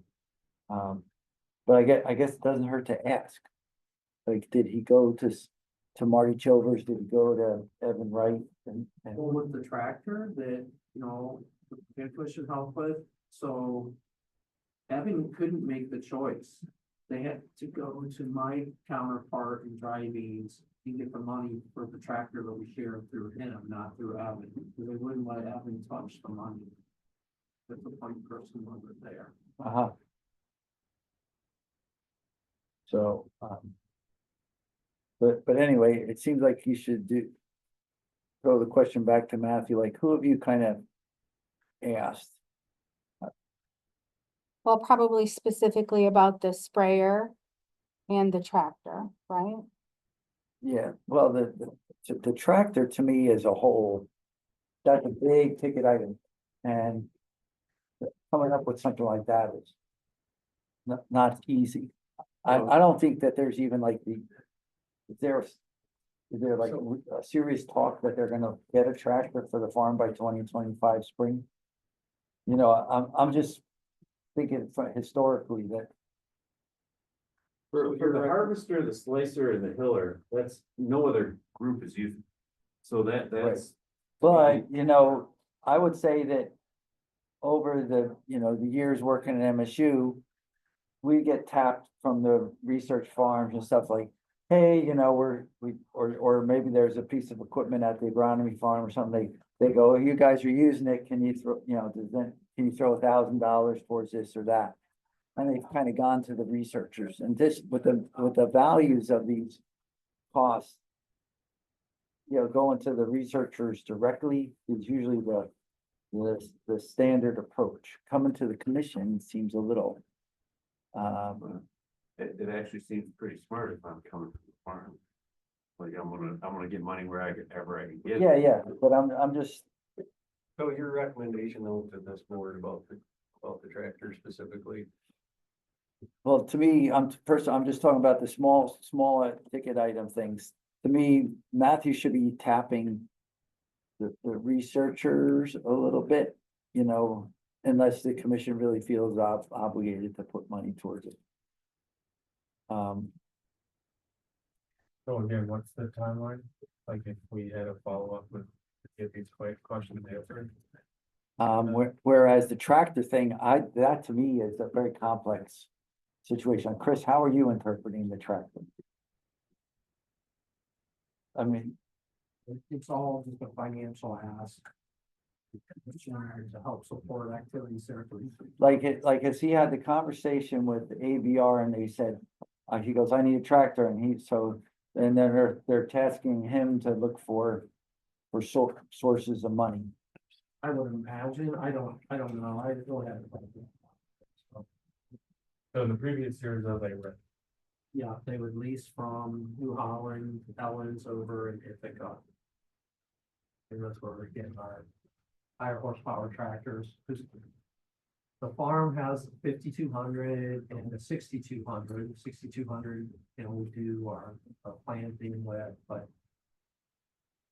Yeah, then he's leased a couple blue tractors to do mostly just tillage, but there's a 250 or 300 horsepower tractor to do the tillage, had auto steer on it. We can use that to line up our ranges instead of use the tape measures. Stuff like that. But So we've needed a tractor like that for 10, 15 years. But Yeah. they've been kind of,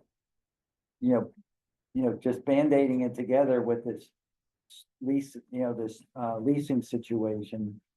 And and there's been times where I think some other equipment's come up to the farm to help do the tillage because we didn't have the tractor there.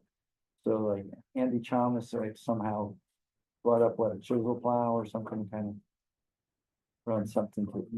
So it's a long-term issue at the farm, and it goes all back to, for some reason, the Montcalm Research Center does not get the attention of AVR. But I hate to sound negative, but I think that if you just look at the situation, they're slow to invest in that farm for whatever reason. So Kelly, do you have input on that? I personally, at this time, I wouldn't provide anything towards a tractor. I think they haven't had the discussions with other groups or even internally, and I think they're fishing for money. And I feel that puts us in a really bad spot to even throw a number out, right? So at this time, I would pass on that. I think what Phil came up with is, to me, would be fair in helping to maintain that equipment. With the caveat, knowing that Matthew's already sucked $202,000 out of Dave for the harvester, I would reduce the amount that we would offer towards that to 1,000. 1,000 for the sprayer, $2,350 for the purchase of the slicer, and $850 for the hiller, which is a total of $5,200, with the caveat that in the future, MSU needs to make the repairs to their own pieces of equipment. So this makes me even a little bit nervous to set a precedence, because we've purchased equipment and donated it to MSU. Their responsibility is to maintain the equipment. So now they're not only asking us for lots of other things and not to me, in my viewpoint, not being great partners, but now they're also starting to ask us for maintenance costs for their own equipment. Good, yeah, that's good, you should have went first. What if we made a motion?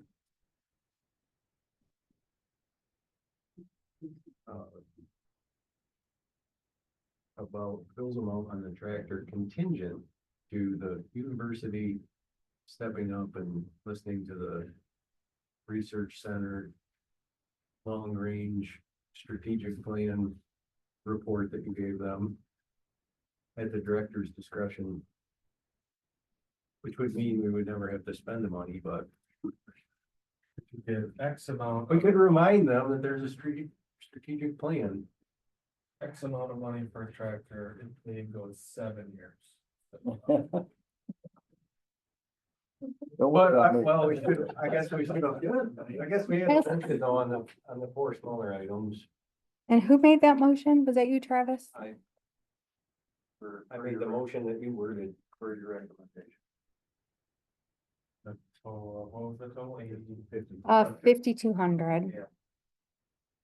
I will be specific though in my reply, because then he can't be like, well, we're only gonna do one of these. Could we make that motion up to that amount? At your discretion? Or is it not necessary? I don't think that's necessary. Discretion on what? Yeah. Okay. So is everybody clear on what the motion was? Yes. The caveat that you.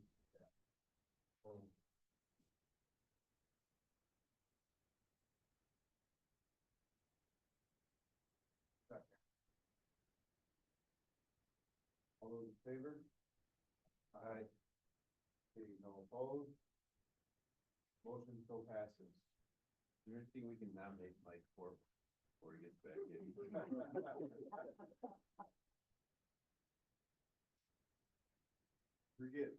Is there a way to send a message to the university about the strategic plan? You nominate Mike to deliver. To remind them that we did that? Yeah, I think, Support us this far?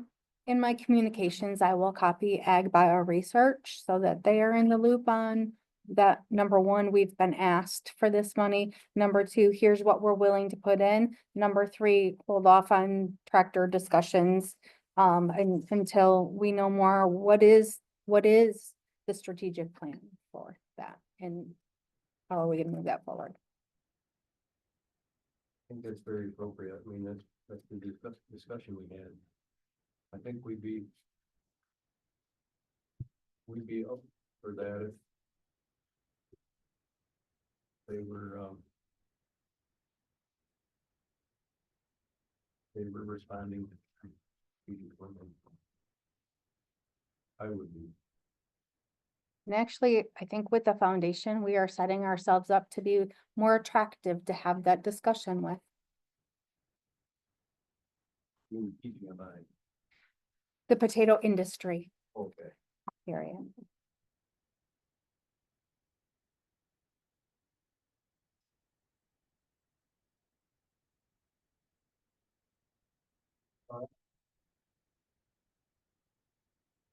Moving on to the award for.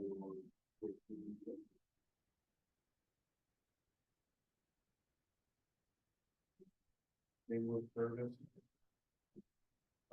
Award. in Potato Park. We had two, last year, actually, the previous couple years. Two awards. Against. Service award. One or. Must be relations committee. Similar to the, I'll take Michigan Potato Park.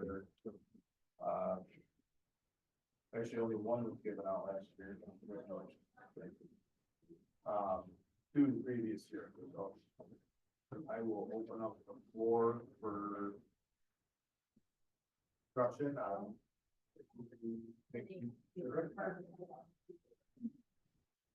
Thoughts?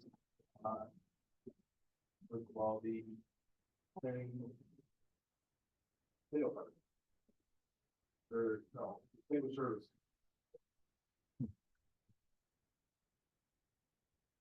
By.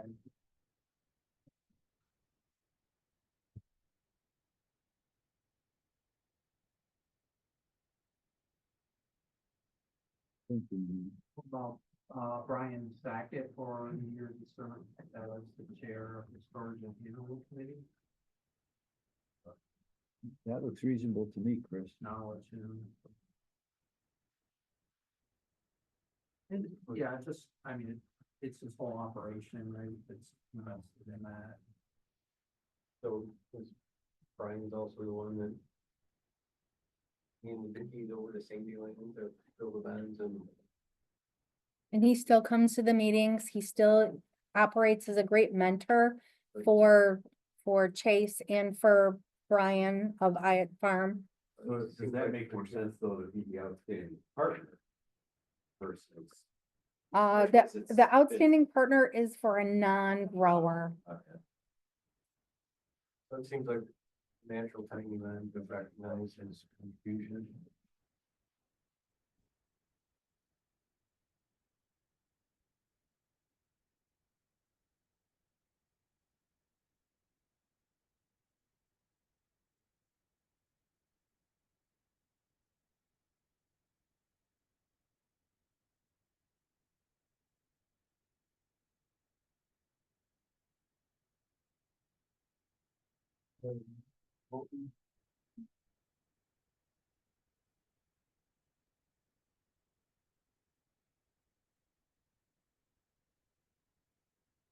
So is there like an MSU research or extension person that feels been, you know, had a very impactful year or something like that? I'm just trying to throw some ideas out. I'm sort of thinking about, is there anybody MDARD or? Yeah. Line.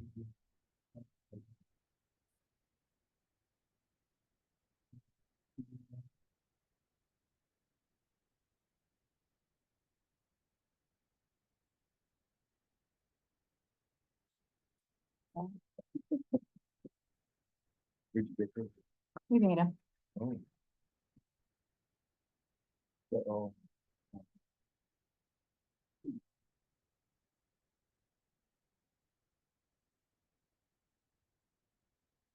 I'm struggling, Chris, with like some significant events for this year that. Right, so we can talk about your suggestion, right, Elizabeth Dorman and her work with the Seed Association on the dormant tuber testing.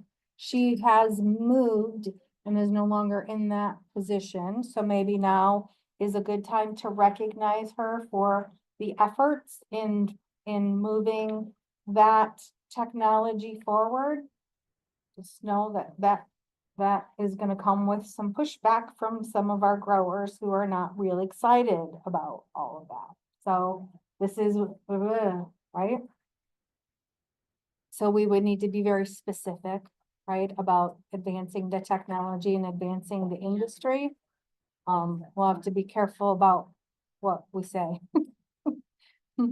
Cause there could be folks in the audience that throw tomatoes at whoever's announcing, so. Thank you. Well, I like, Brian Sackett back there. So someone would need to make a motion then for the Distinguished Service Award to Brian Sackett. And then we can talk more about the outstanding partner, which I think is. Who's that? I'll second. All those in favor? Seeing no opposed, motion still passes, right second, we'll see the distinguished service award each year. We'll see what move on to the Michigan Potato Partner and for next month. was just gonna say, anyone with the storages, That's Like- instead of 140. that's what I was thinking too. What?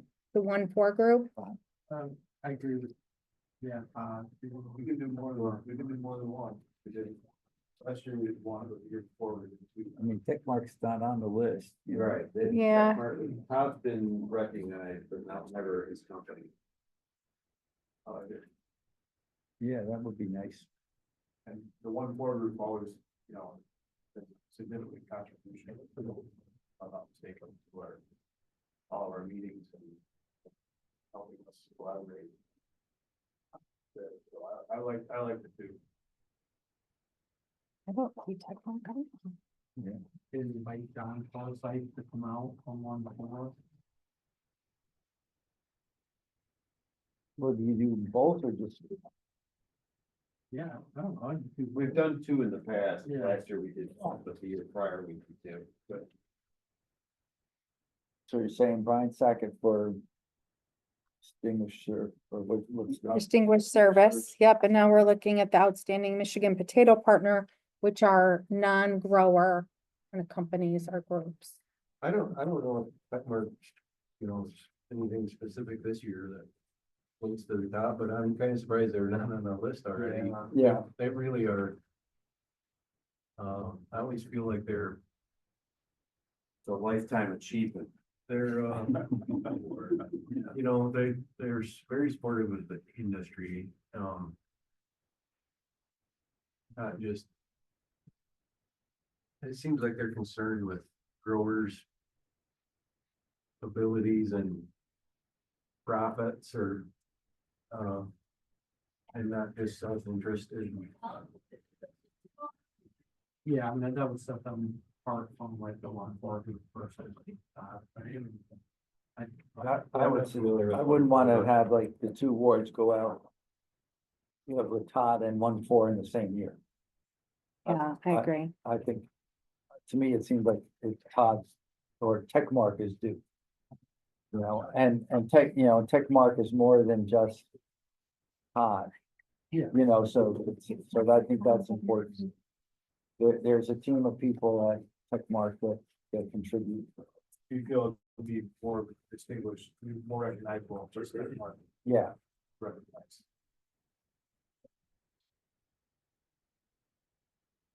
I'm fine with that. Is that a motion? Move to recognize Techmark as outstanding partner for 2020, I guess it would be 2025. It's the 2024 outstanding partner, we give it to them at the 25. Second. All those in favor? Aye. All those opposed? You know, Techmark, so not only like currently are they supportive of the industry, but there's a huge history. The history of Techmark, you know, is really had an impact on industry that I believe. So that's good. Oh, there's no doubt they're really good at what they do. I'm actually surprised they're not on this list.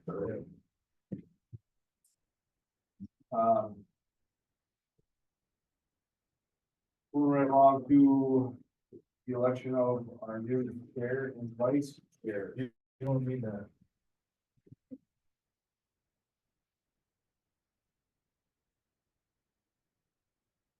I don't know if on my agenda, it looks like we just skipped something. Leadership rollover and upcoming commission appointment. I think that's where we're at. Yeah. I think we've skipped it. That's where we're at. And then chair and vice chair. Is that the same thing? So before we vote on anything, and before Brian turns the meeting over to me to vote, this is where we talk about all of your terms end June 30th, 2025. So we currently have already started the process, the nomination process for people to nominate themselves or other people from their sector of the industry. Then that you guys will review at the January meeting. And so that way we can send our nominees, 2 for each spot, to the governor for appointing the next group of commissioners. Doesn't sound like it's that difficult. Some considerations from your part, though, are going to be that we would like some continuity in the chair, the vice chair, and the PGMI representative. So people who are interested in running for those positions really need to make sure that you're okay being renominated again for those positions for the next year. So that way we can communicate that to the governor that you're currently holding those positions. You are willing to be re-nominated for that, but also there's going to be someone who will be running against you in that spot as well. So if you're like, I'm peacing out in June, don't run for one of these spots. Okay. Can I be more clear and to the point?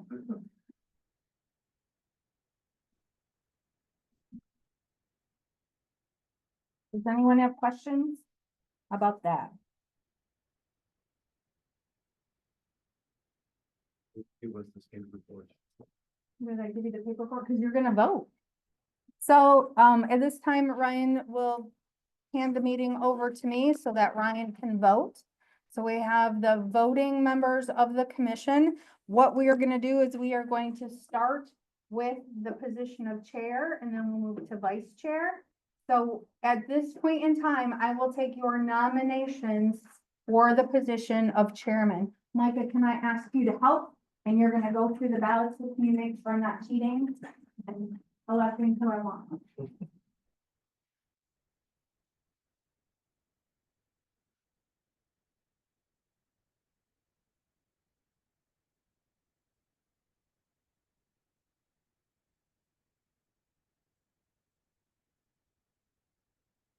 Those audit. I'm really glad you're here, Brad. Here, let's just go right here.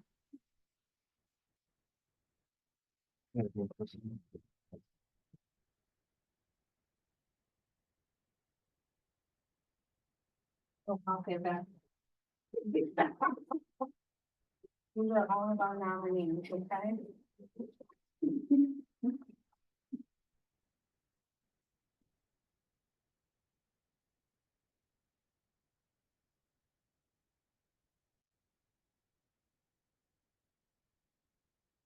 Wow.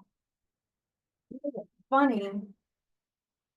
All right, so your two nominees for the position of chairman are Mike Phillips and Ryan Norton. Now you're going to cast your ballot for the one person you would like to vote for in that role. That person must receive 51%, otherwise we do it again. So let's see if we can conserve some posted notes this year. So are you both willing to be nominated to? Oh, I didn't even ask that. I made this assumption. Yes. Thanks, Travis, for keeping us together.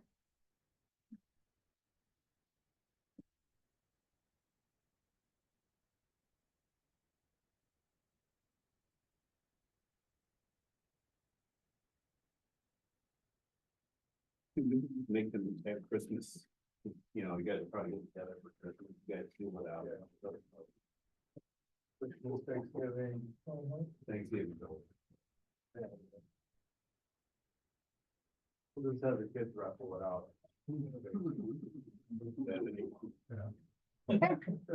With 51% of the vote, I am excited to announce to you your chairman is Mike Phillips.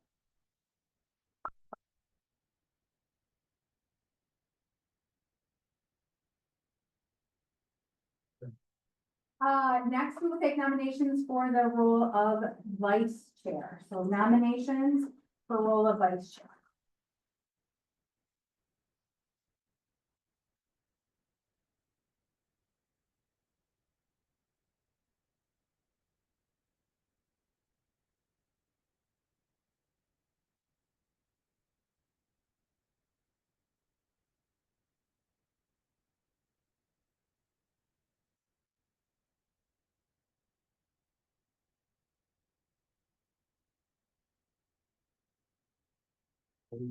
Dale? Yeah. And anyone else? Where is Dale? Dale is on the Brady one. Oh, You You got some, your buzz or something to throw on? He said if we needed him to break a tie, we could call it. Yeah. Well.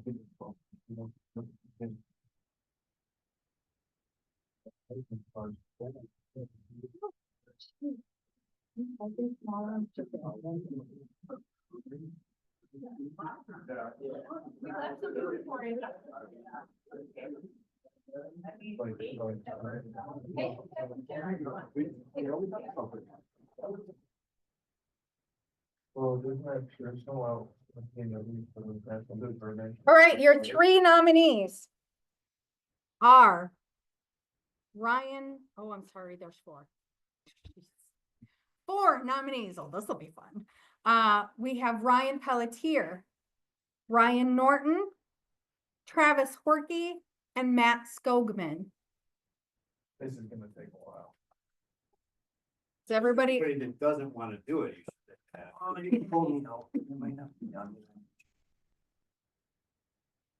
so Ryan Norton, Ryan Pelletier, Travis Horky. Okay, I'm gonna pull myself off just because I was vice chair and was the chair. Not sure, I well, want to share the one. Is that, can I do that? yep, you can, yes, you can.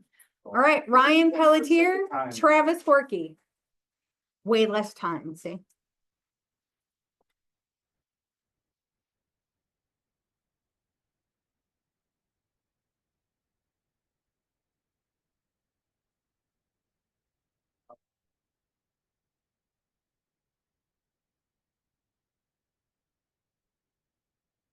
Is there room in the budget for the clickers? Big bad. No. Like the old college. Bureau had those clickers. I don't remember how long ago it was, but one time it took like half an hour. You're welcome to that too. Anytime you're at that.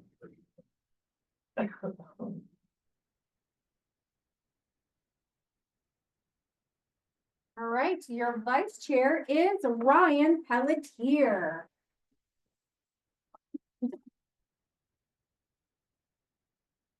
All right, I will turn the meeting back over to Chairman Ryan Norton We gotta vote on the, for PGMI. Yeah, doesn't need to be a secret ballot or anything. Oh, before we do that, someone needs to make a motion to destroy these ballots because I'm not keeping these sticky notes.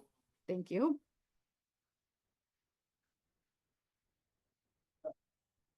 I'm sure all of everyone's in favor of that.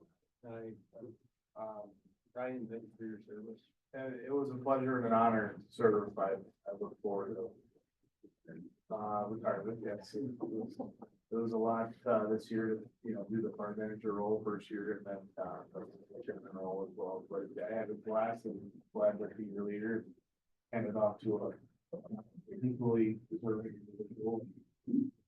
Yeah, or the next year, what next year will bring, so. With that, we'll move on to the appointment of the PGMI board seat. Last year, it was Ryan Pelletier. it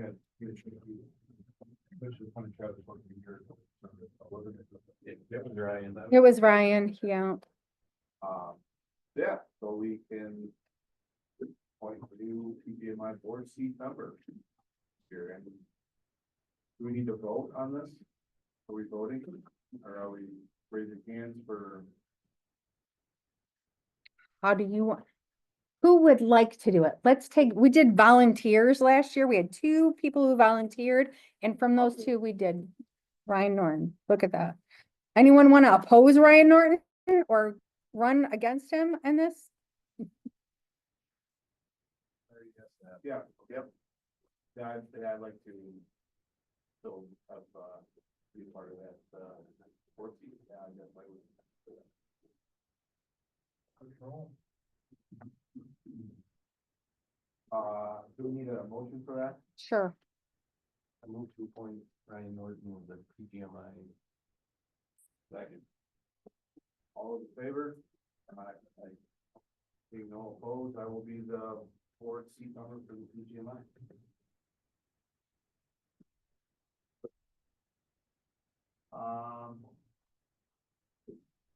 moving into the financial statements. Can I have some things out? Oh, look at you. Yeah. Boom, look at you go. So everybody should have in front of you folders with both the complete set of audited financial statements and a separate governance communication letter, which includes our recommendation and identification of, areas to tighten up from an internal control standpoint. What I'm going to cover is the colorful document that's in the front of there, which is a nice 3-page summary of all of the other documents. But I'm more than happy to field questions, details, provide any context on the audit reports themselves. But just a handful of things to be aware of as it relates to the audit this year. Always the final product of the audit is issuance of the independent auditor's report. And keep in mind, really what our role here is to come in as that independent third party and issue an opinion as to whether your financial statements are materially accurate and presented in accordance with generally accepted accounting principles. That's ultimately, the role that we're tasked with here. And what you'll find is that the opinion issued on those financial statements is an unmodified or clean opinion. So that is that highest level of independent assurance you can have as to the accuracy of the financial amounts. The other thing in why that letter exists is beyond just, performing the audit and, providing you with the comfort that the numbers that you're looking at year end are accurate. We also do look at those checks and balances to say, hey, is there anything that you can tighten up as an organization to ensure more accurate financial reporting throughout the year? Or are there any, potential deficiencies out there that could lead to, misreporting certain information in those financial statements? So those are, any recommendations we have in that regard are included in that separate letter. So, just kind of fast forwarding through some of these key communication items. Fast forward to that, which is the bottom item here on page 1, which just identifies those, areas for enhancements to processes. And, certainly 2024 was a year of some transition. And, as a result of that, we did encounter a little speed bumps along the way from an accounting standpoint. With that, some of the areas that, Denise has already kind of picked up, you brought her back out of retirement to come in and, pick back up the accounting functions. And, I think you've addressed all of the issues that we identified during the audit already. But some of those key ones really just related to the bank reconciliations and some of the processes for clearing out some of those old outstanding items. And this is, similar to what we had identified and reported the past year as well. So I do believe now you're in a good position that, those issues are behind us, but it did result in some adjustments during the audit that changed probably some of those interim financial figures that you were looking at during the year. I will say, irregardless of those adjustments that we encountered, it really doesn't change the overall financial position of the commission, which we'll see in a minute, which is historically been pretty strong and continues to strengthen. And before we get to those, just a couple of the other items that we did identify, development of a year-end checklist to just identify and proactively address some of those adjustments that we historically identified during the audit. Again, Denise already has that plan laid out. So I think we're in a good position there, as well as just retaining support for some of the journal entries and categorizing and cataloging those. And then we just identified, hey, as we look forward to 2025, what are some other areas that you can incorporate just to continue to enhance some of those processes? And a lot of those relate to just changing some of the processes that relate to some of the reconciliations that are prepared. So some of those being incorporation of some of the grant tracking spreadsheets and reconciling the assessment revenue on a quarterly basis back to what's recorded in your accounting records. And we also identified some opportunities. Hey, where could we simplify things a little bit? And some of that being not making some of the monthly adjustments to the payroll accruals, which remain, rather consistent. Let's just adjust those at year end for GAAP reporting purposes. And we also, and I see it's on the agenda item, have a recommendation for increasing the capitalization policy as well that you follow for, when do we put fixed assets on the balance sheet versus expensing them for financial reporting purposes. But moving ahead here, taking a look at, again, probably a 30,000 foot view of the financial statements here. We've, kind of broken everything down into some charts and graphs to take a look at that financial picture. And starting with the balance sheet trends here, I think the real positive and has been the positive, we just look at that, 5-year trend history. What you see is consistent growth, within the commission. So both from an asset standpoint and a net asset standpoint, which are those, that accumulated surplus or equity that you built up. So, between 2024 and 2023, you reported 1.4 million in assets in 2024 versus about 1.14 2023. As you look at that, some of it's timing based as far as when certain receivables have come into the organization, and specifically some of those grant receivables, which ultimately pass through MDART, as well as the receivables that relate to the what amounts to the fourth quarter assessment payments that come in. When you do look at your assets, 63% of that 1.417 million balance is made up of cash and cash equivalents. So it's about 900,000. It's pretty strong overall, with really the bulk of the remaining amount being represented by the fourth quarter assessments receivable, and then outstanding grant receivables that'll pass through MDART. On the liability side, I didn't clarify this earlier, but you report and follow the accounting rules for government organizations or governmental entities. Those accounting rules get a little more complex than they need to be in some cases. And specifically, there's this provision out there that's, determines when you can recognize on your income statement certain grant revenues or revenues that come in more than 60 days beyond your fiscal year end. So you end up having grant receivables out there from MDART, which will receive or will be received well beyond that 60-day period. So we can't hit the income statement for that amount. And so it ends up being recorded both as an asset and a liability. It's just kind of a unique accounting function that governmental entities follow.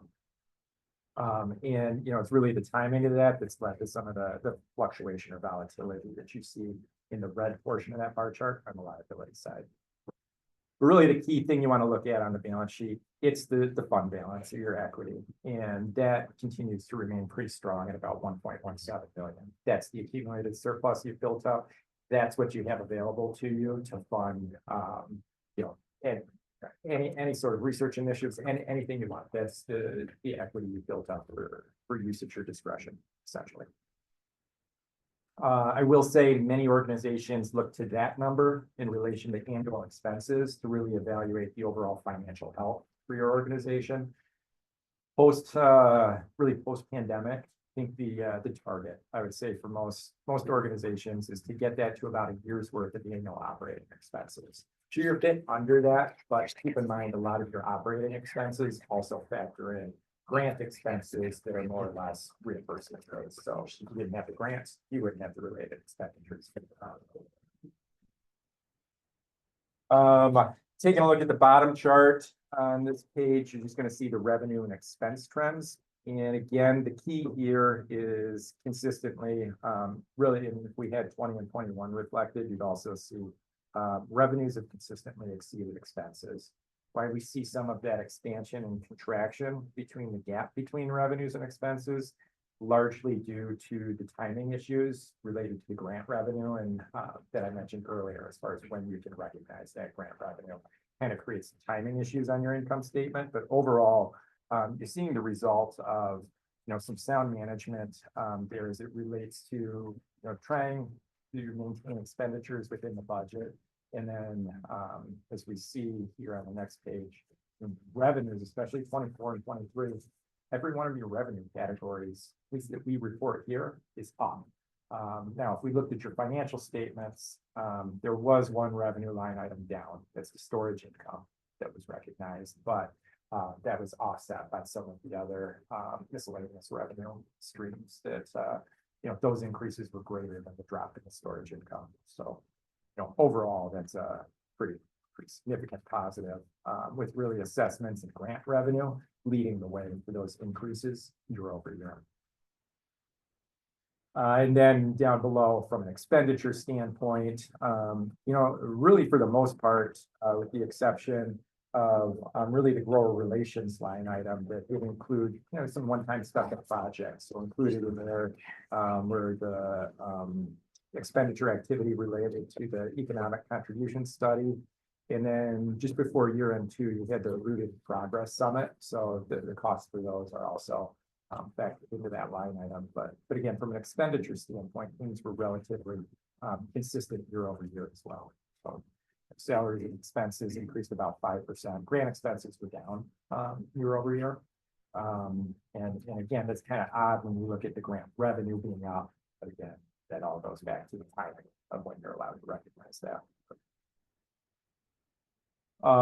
Ultimately, you know, my 2 cents from a high level perspective, things, you know, as evidenced by the balance sheet, continue to trend, you know, exactly in the right direction from a financial standpoint. So no concerns from our end. And again, I think you're definitely moving in the right direction. You know, under Denise's guidance too, on some of the accounting matters. So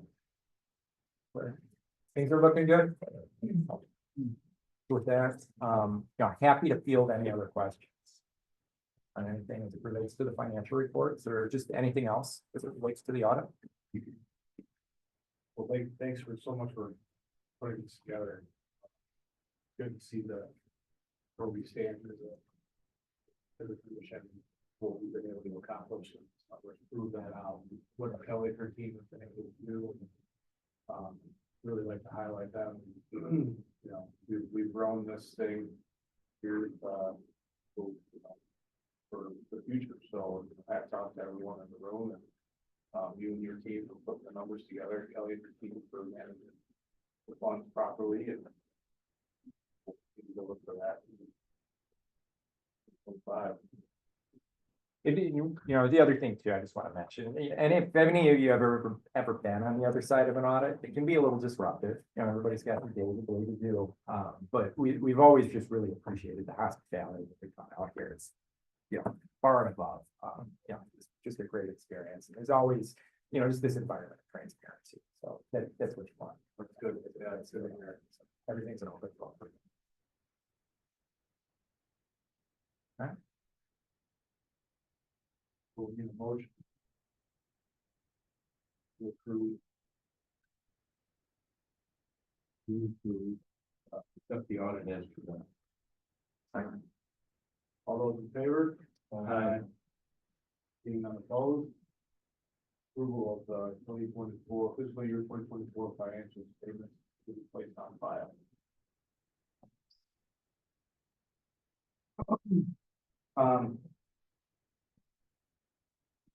Next up, fixed asset dollar limit. So the current fixed asset dollar limit of $1,000 is service well in the past. But given the increase in cost of equipment and other capital no longer aligns with today's economic realities. But our action item here is to determine the fixed asset dollar limit.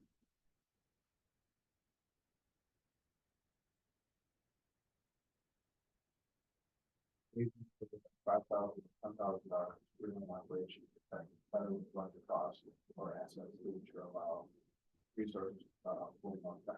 I do have. I'll refer, we have the expert in the room. Yeah, and to piggyback off that, I mean, it really comes down to an accounting function, and it's not like the fixed assets are overly significant where it's a burden to capture all of those from an accounting standpoint, but certainly if we can increase that to bring that more in line with, you know, what similar sized organizations would use, we would recommend that. So right now, here at 1,000, we would recommend going to at least 5,000, and organizations are starting to trend towards 10 right now, but 5 is probably sufficient. So other organizations are trending to 10, but you recommend 5. Yeah, and it's more so on the larger side, and it's been driven by some changes on the federal end as far as those organizations that deal a lot with federal funding.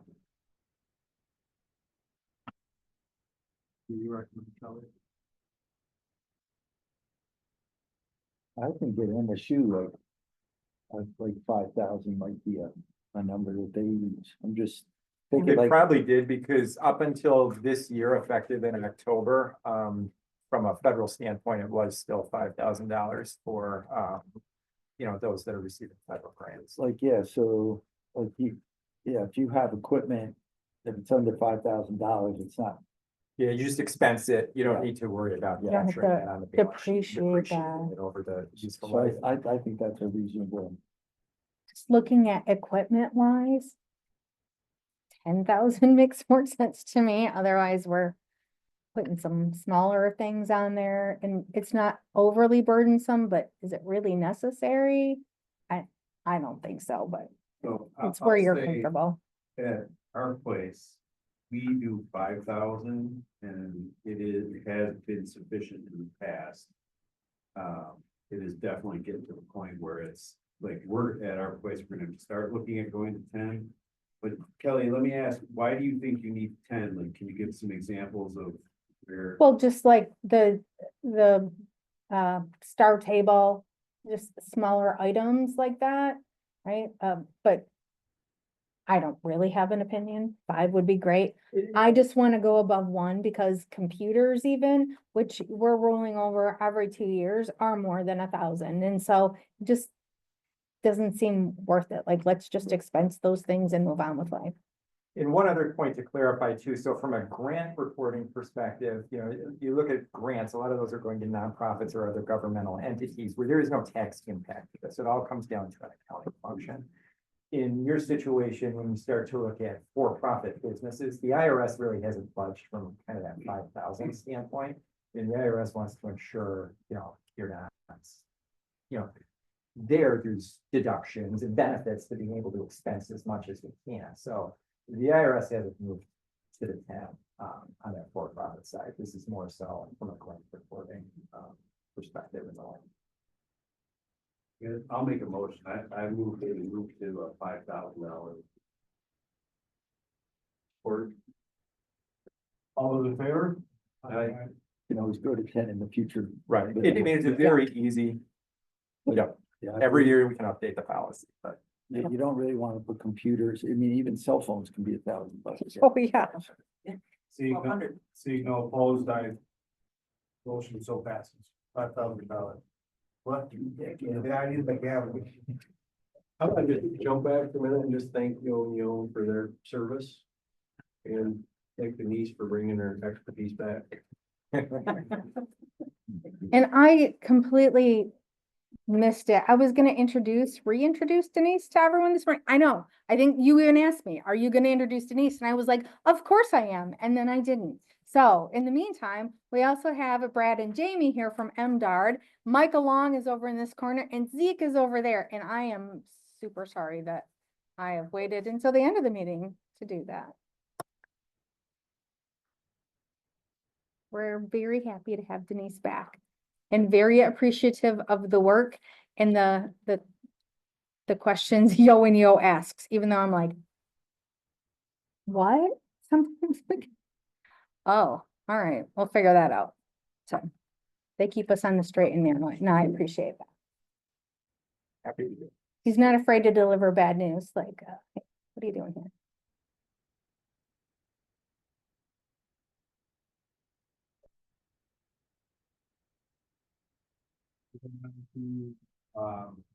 Executive Director's Report. We have covered a ton of what's on there already. I think the bigger pieces were the commission appointment process, which I highlighted for you guys. I don't think I have received a nomination form back from any one of you, so I printed copies in case you accidentally misplaced the ones that you've already received. You get to make a nomination. You don't have to nominate yourself. There's a few other processors out there just saying that you could nominate. I'll put together the list of nominees that we receive. You will see that in your packets for the January meeting where we will go through and make those selections, okay? Assessment cap increase process. Boy, I think we've beat that one a little bit earlier today, but that is what Brad and Jamie are here for, which starts at 1. So we'll make sure we've got time to eat lunch, and we invited them to have lunch with us.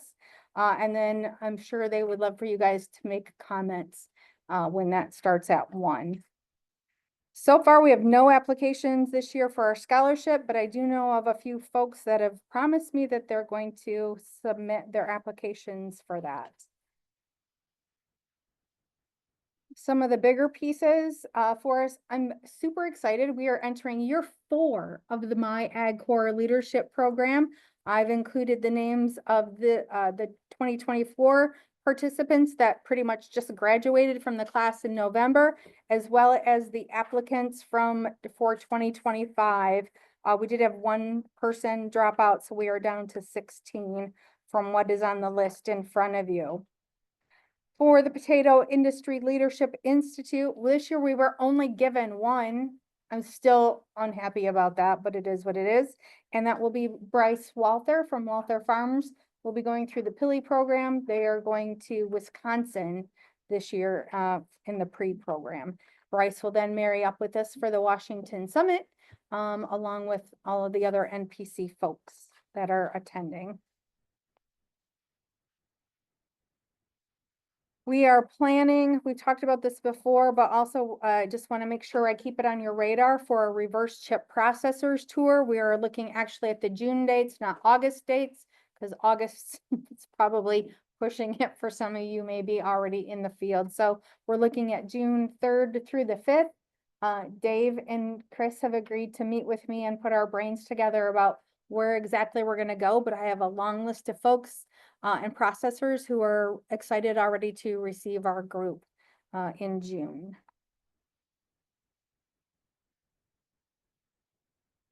Calendar of events is at the end. That's pretty much the highlights. I know it was a lot of reading. This month is very heavy when it comes to our policy governance stuff. So thank you for taking the time to go through those. And if you ever have questions or notice a typo, thank you, Travis, please reach out to me, because that really helps. Putting that together not only hopefully helps you guys understand the work that we're doing for you and what you're getting for your investment in assessments, but also to ensure that we're staying on the right path, that we are meeting and working towards those global ends that you guys have identified, and doing what it is we need for you guys. So thanks for taking the time. I appreciate it. Global ends have really come a long ways. The first couple of years, man, was that painful. We will continue to revisit them. We had a lot to talk about at this meeting, so I didn't want to, this didn't need to be a 4-hour meeting. It's already 8 minutes longer than I anticipated, but. What you thinking on the reverse check process? Campbell's, Middlesworth, hers, Utz. If Phil wants us. Phil actually has an idea to do just a tour of Better Made for growers this summer, to help them understand and do it with legislators, so that growers can be there when legislators do a tour of Better Made, and there can really be that like the 3-legged stool piece. So we have special plans.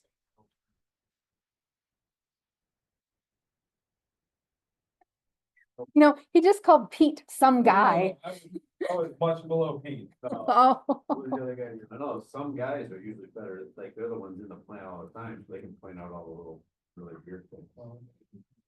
So to speak just a little bit to that, I find myself as kind of the fringe part of this. Sometimes I get a little frustrated with the industry and their lack of interest in engaging in the legislative side.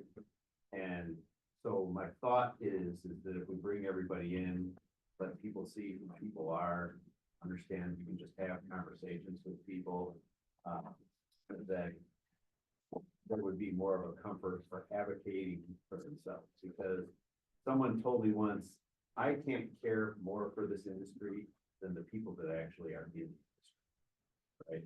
And so that's, I consider myself a pretty passionate advocate for potatoes, and I want to help share that with, not only, you know, the growers that we have, but like the generations that they have in their farms. It's really important that they understand what we do and how we do it.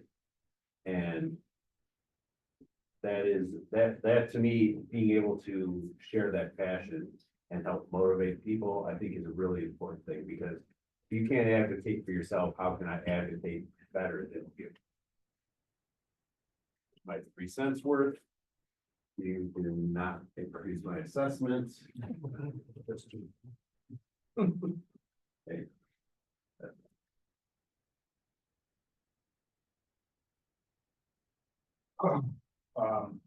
We don't need a motion to put your report on file, Kelly, or No, mm-mm. we'll move right along to. I'm there. Jeff Har isn't here for a report. He'll probably talk about, specially crop block grants, so those applications will be due kind of mid-February. Zeke is already spooling together some ideas for what we're gonna do. There's a lot of different grants that are out there right now that we're trying to work through.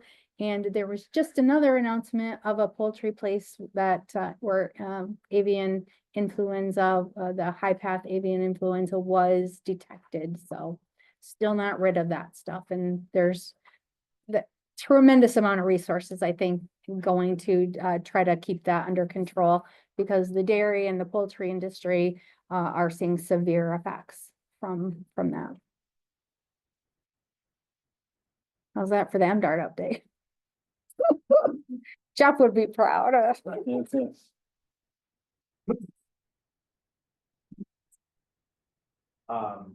MSU. I'll start and Chris can kind of add to it. Trying to move quickly, I hope I can. So there was ag climate, grants, and there was a potato one that was put in the first round, it didn't get funded. But my sense is that there was another round that just went in, but did potatoes go back in? I didn't I don't think nobody that- asked me for a letter of support And- for that, so I don't think so. And so, but the way it was written, it was not supposed to be like a single crop. Right. It was supposed to be like a multi-crop type of thing, so, I don't know, so, but there may be some potatoes built into some stuff, but not much. Fringy wise, Yeah, so not- there's some irrigation Yeah. pieces that are out there and some soil health Yeah. ones, but nothing directly. I just wanted to talk about, just bring up, so with positions, the big thing that determines where the position goes forward a lot is that startup cost. That's what's limiting Yeah. things. They've got salary money, but they can't afford to come up with the startup cost, because the way they run positions now is basically faculty are self-funded, other than their salary. Anything that they do is they're required to bring in outside funding. There's very little in-house support after they give you your startup funds. So that's just the way the university works now. Back when I started, you had technical support, there were graduate student support, there was their operating dollars, none of that. Now it's more they're coming to us to kind of pay for things rather than supporting things. Okay. So, there was just information sent to the department that Chris and I responded to, that somehow there's some build or some upgrade improvement stuff. And so there's $500,000 that could be targeted toward the department. So Chris and I said, hey, potato and sugar beet storage. We can't just say potato, because that'll just, but at least potato and sugar beet, so that we need some type of cold storage. So we're starting a conversation there. I don't know where it'll go, but I'm not sure what that means. We talked about MRC over at, ad nauseum. So was it this year that Ag Research restructured the whole farm situation? So like, see now MSU, the agronomy farm, which used to be in our department, is now run by Ag Research. So there's kind of like a changeover there. So I don't know what that means to us, Chris, because every year we would be tapped for operating costs at the agronomy farm, right? Pretty significant. And like I was paying, what, $5,000-6,000 to work at the agronomy farm. You know, we get charged by the square foot. You know, Yeah, because they were charging you guys for our property use. yeah, so anyway, so that may change if ag bio research is doing, I don't know, but anyway. I wanted to bring up, so Jamie Wilbur, our assistant professor plant pathologist, is going up for tenure. So her package was submitted to the college, you know. So there's, I can't say anything about it, but it's in action. I don't have anything. I don't have any concerns. I'm not allowed to say things, but. Fair. But, but it's nice to see Jamie, you know, get to that stage or whatever. I'll be going to the Potato Expo. I have a poster, you know, always have a poster session or whatever. So this year I did a poster on biotech potatoes as a conversation point. So I just wanted to, and so we are doing our conventional breeding, you know, but we're also doing what we call our biotech breeding, because we were able to go to the USDA and get approval for the invertase silencing and for the Xerico. So those traits are considered non-regulated, so we can take those to the farmers' fields, and create biotech potatoes, okay? And so we're kind of trying to build on that concept, okay? We have a biotech invertase silence potato that we're trying to commercially evaluate, and that process is going on. And so we're just, there's opportunities there. So, you know, we're gonna be like seeing if we can manipulate Mackinac and Manistee and Petoskey and Dundee, you know, to tweak them that may make them better. Okay. As a breeder, you just have to create things and then offer that to the industry to say, hey, does this work? You know, and you guys have to then evaluate it and determine that. We're continuing with the diploid breeding, and the diploid breeding is moving forward. We're not at varietal development stage, but we just keep creating better germplasm. So I just want to say with the biotech, we're doing that internationally, and I think there's a lot of, we're really moving forward with potatoes in developing countries. So again, it creates a better environment for the biotech potatoes. I'm not calling them GM potatoes, I'm saying biotech potatoes, okay?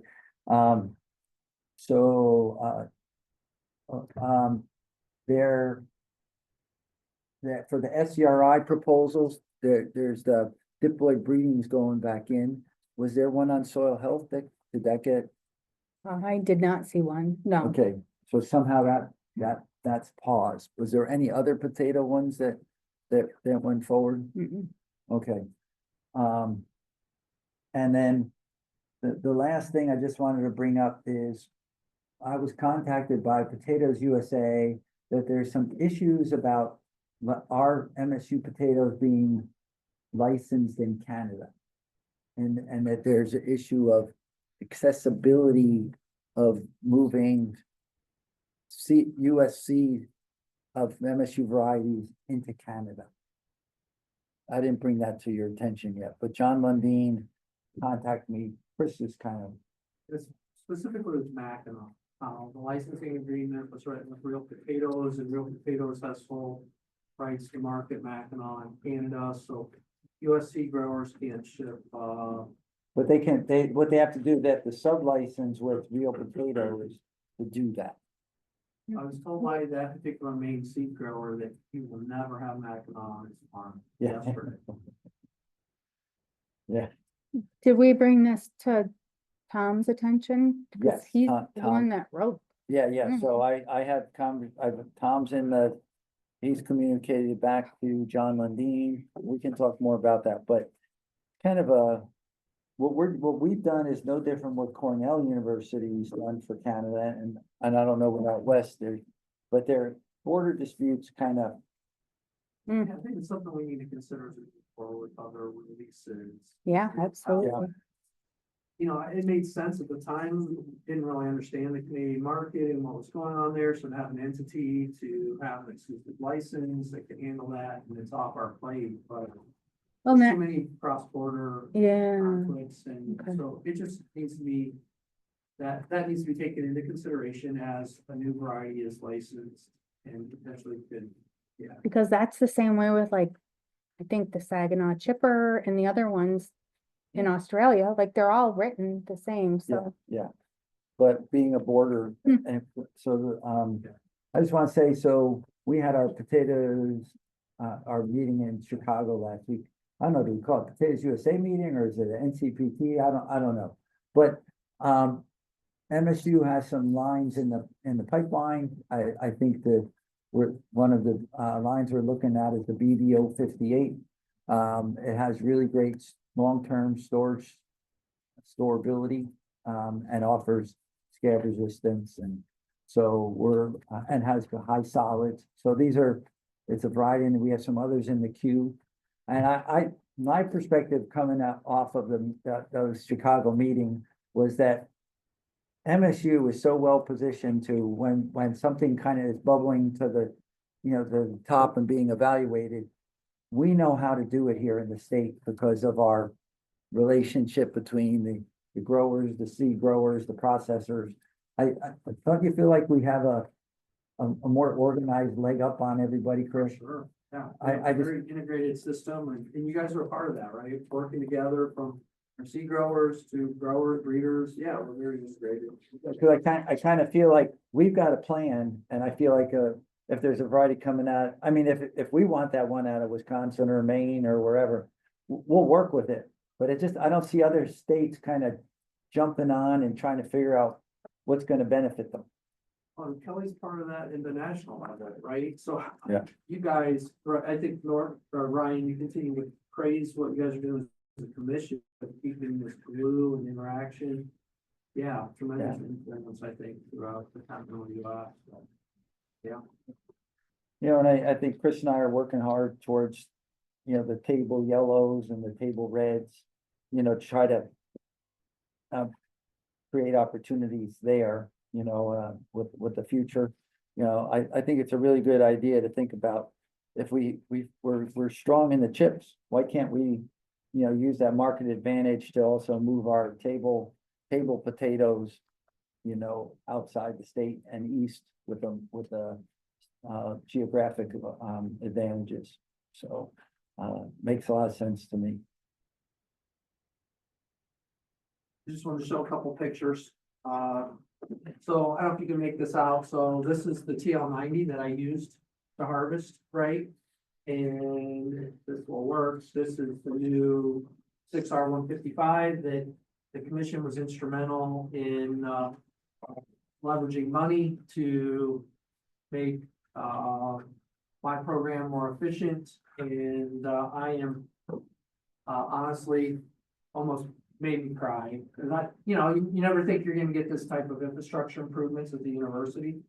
And so just really excited about that. So Grimmy dehomer, we were dehoming our brush trial plots with a weed whacker, right? And so that yeah, is that, but just another shot from the tractor pad. So I just want to express my gratefulness to, for this, so what you guys have done with the pole barn and how that's just gonna,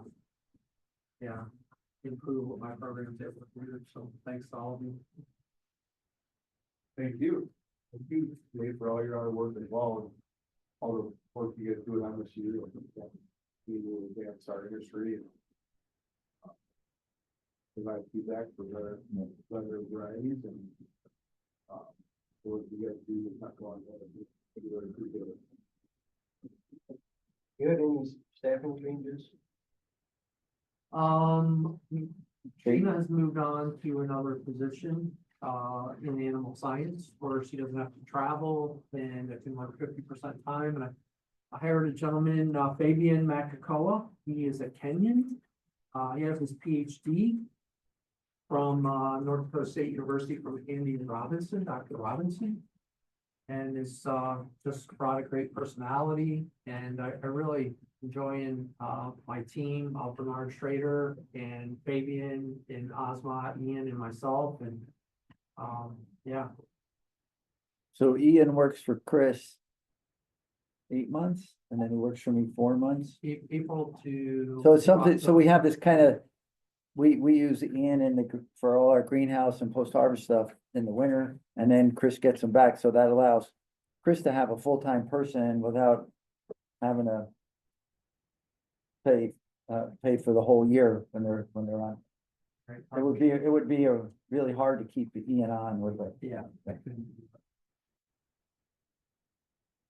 So that's just a good logistics between, using our personnel resources. If you want to see the guys that work here, I've got Ozma, Fabian, Ian, and Bernard there. So I don't know who's driving the tractor, but somebody was lazy. That auto there.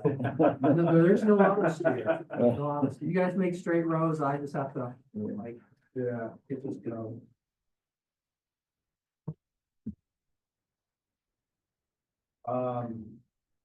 Yeah, appreciate the work that MSC does. Are there any other public comments on non-agenda items?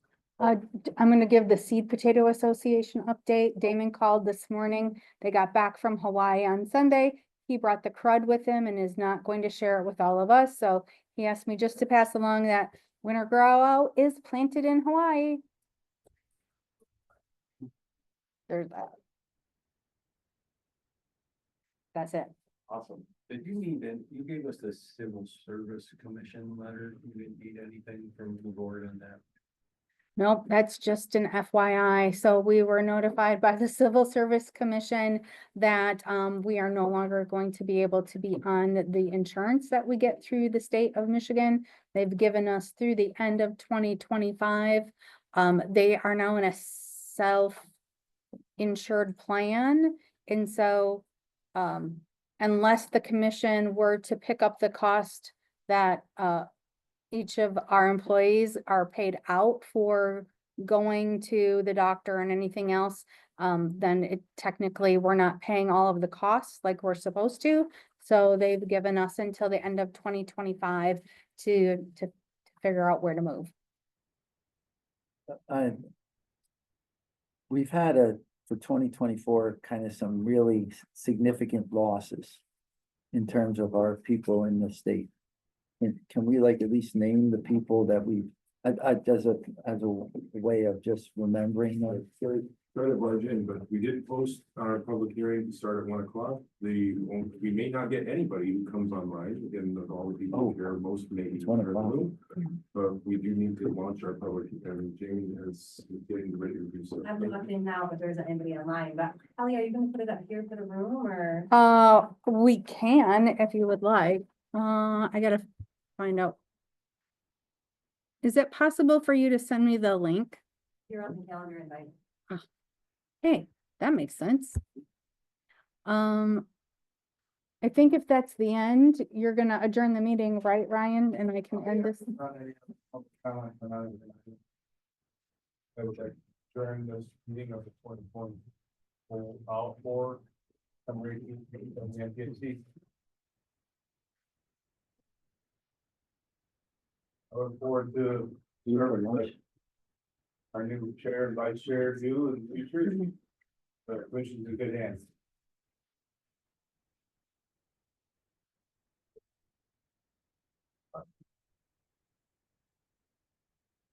I'll put it up on the room. I don't know what Brad and Jamie, if you guys want to be first in line and grab lunch and come back. I'm terribly sorry that this took longer than we had thought. Lunch is served in the other room and there is cake because it is Ryan Norton's birthday.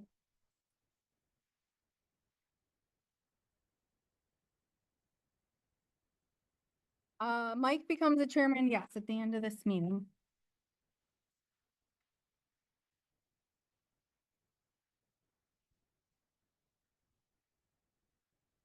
Jamie, thanks for having the foresight to send me that calendar invite. I appreciate that. No one on there currently, so we're okay.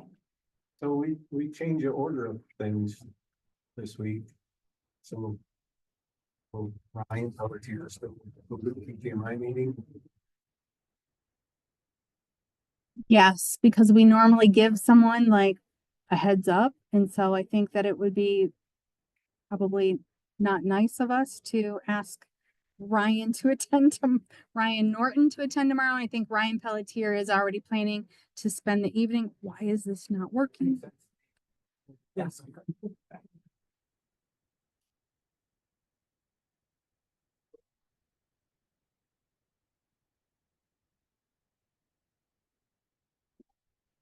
Yeah, so I think we'll stick with Ryan Pelletier. Yeah, normally it would have been yesterday. Yes. You have a 269 number trying to log in right now. Is that you, Kelly? No, I'm still waiting to be let in. I'm just on my computer.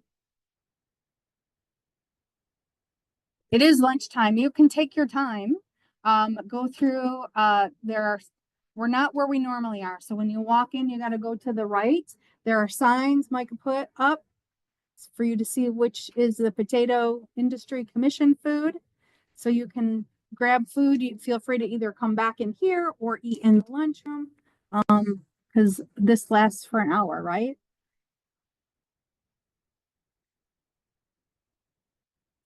And so much testimony there is. Oh, there. Okay. Maybe get your food and come back.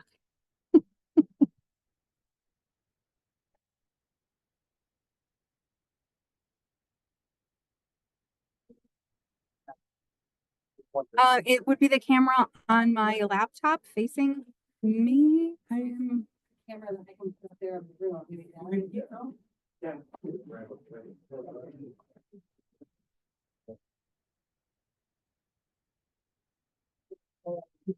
have a plug right there. This is going to your brain sent you.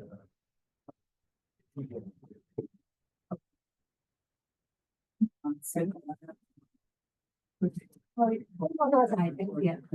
It's hidden. I think the plug nearly didn't hit. Oh, no, it doesn't. They're working on it. Yeah. They're working on it, but they don't know when it'll be done. So, yeah. Sorry. You want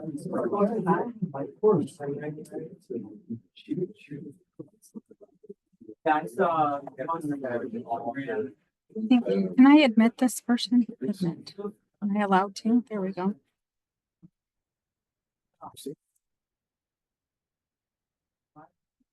I can.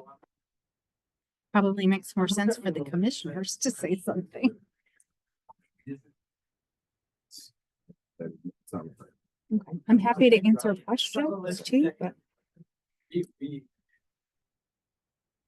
out this camera. had my own report that I had, my report, they gave me everything. So, if they don't. We did get a camera on in the room. Was that you hooked up there, Jamie? Nice. Perfect. Thank you. I muted. Are you muted? Is this on? Can they hear us? We do have somebody on the line. They can hear us. Yep. I can, probably one of us should stay muted. Do you want? Okay.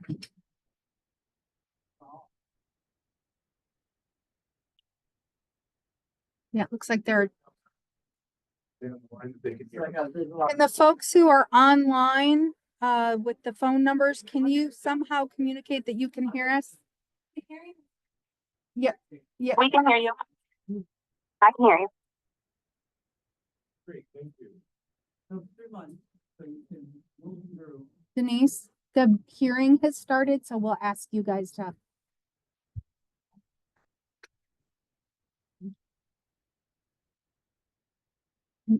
Either way. My name is Brad Deacon, and I am the hearing officer for the Michigan Department of Agriculture and Rural Development. Today I'm conducting the public hearing on the proposal to make a change to the Michigan Potato Industry Commission. The date is Wednesday, December 18th, 2024, and we are at GreenStone Farm Credit Services located. Can you hear me recording that? recording, we'll start over to the recording and then my transcript. Thank you again. Good afternoon. My name is Brad Deacon. I'm the hearing officer for the Michigan Department of Agriculture and Rural Development. Today I'm conducting the public hearing on the proposal to make a change to the Michigan Potato Industry Commission. Today is Wednesday, December 18th, 2024. And we are at GreenStone Farm Credit Services located at 3515 West Road, room 116, East Lansing, Michigan. The time is 1:06 p.m. Also here from the Michigan Department of Agriculture and Rural Development is Jamie Guardiola. In addition to holding this public hearing here in East Lansing, we are also conducting today's hearing virtually through Microsoft Teams to allow for greater participation. We are recording this session through Microsoft Teams and will be generating a transcript. On behalf of Michigan Department of Agriculture and Rural Development Director, Dr. Tim Boring, thank you for taking the time to attend, provide comments on this proposed program change. The purpose of this meeting is to gather public comments on the proposed change to the Michigan Potato Industry Commission. The proposal would adjust the assessment cap to reflect a rate of not more than 9.5 cents per hundredweight for growers with 20 or more acres in the production of potatoes. Petitions from Michigan potato growers were submitted to the Michigan Department of Agriculture and Rural Development requesting that this change be made to the program. We are here today under the provisions of the State Potato Industry Commission Act, Public Act 29 of 1970, Michigan compiled law 290.421 et cetera.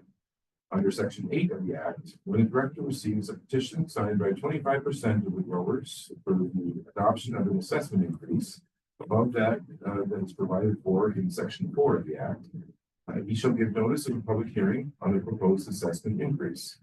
Notice of this hearing and the proposed change was sent by U.S. mail to potato growers of record and was announced in a press release released by the department on December 10th. Within 45 days of this hearing, the director shall issue a decision based upon his findings. The director's decision will also include a recommendation to either move forward to a referendum with the proposed change to the order or not to do so. If the director so decides, the department will then put the question to all potato growers of record through the referendum process outlined in the Act within 45 days of the director's decision. Interested persons may submit written testimony until 5 p.m. on Friday, December 20th. Comments may be sent to the department at guardiolaj1@michigan.gov, and we'll put that email in the chat. Function of Teams. If you'd like that repeated, please see me at the conclusion of the hearing, and we're happy to provide that again. For those attending here in person, if you'd like to speak, please, we do have some slips to record attendance if people are so inclined. If you'd like your attendance and position recorded for the record but do not wish to speak, you can fill out one of these attendance slips and note that. For those attending via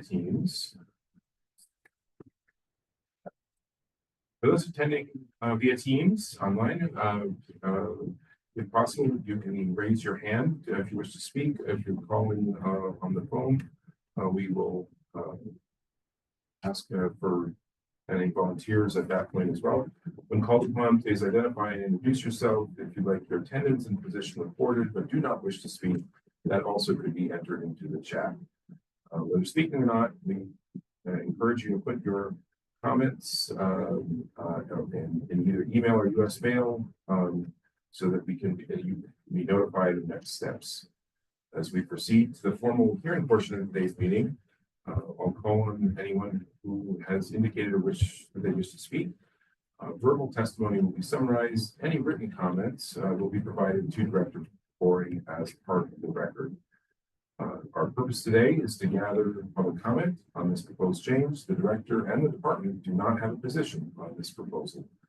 The department's role is to facilitate this process, and the director's role is to determine whether there is sufficient support of this proposal to put it to a vote of all potato growers. Before we enter into public comment, Joe Turner, Executive Director of the Michigan Potato Industry Commission, is here and available if there are questions about the program itself, as the department is here to facilitate this process. So Do you have anyone here in person who wishes to speak? Start with here in person. That's what we're here for. I'm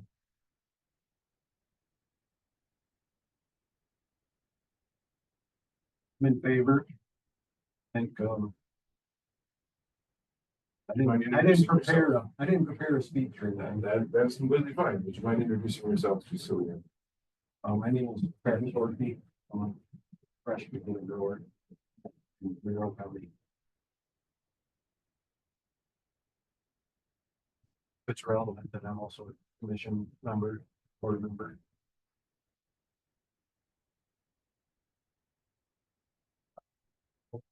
I'll speak you on here. There's no mechanism to account for inflation. So, I think the commission's always been taken pretty seriously, setting the actual rate.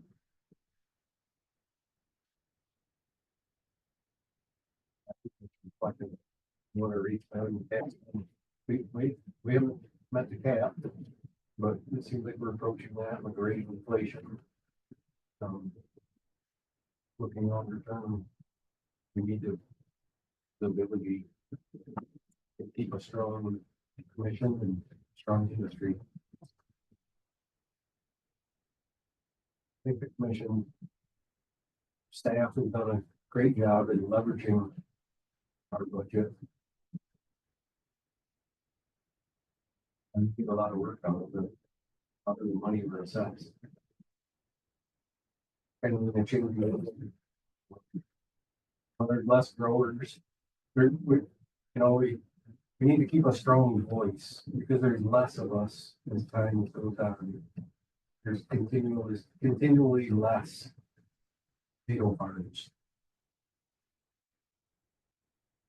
We're just trying to stay connected with consumers and researchers and, everybody that contributes to the industry. Get this, keep our voice heard.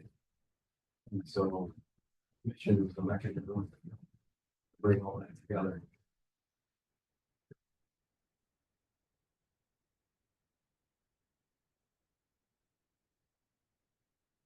My name is Brian Norton. I'm also a potato grower in Southwest Michigan. I was the chairman of the PSC this past year, speaking on the 10.5% cap.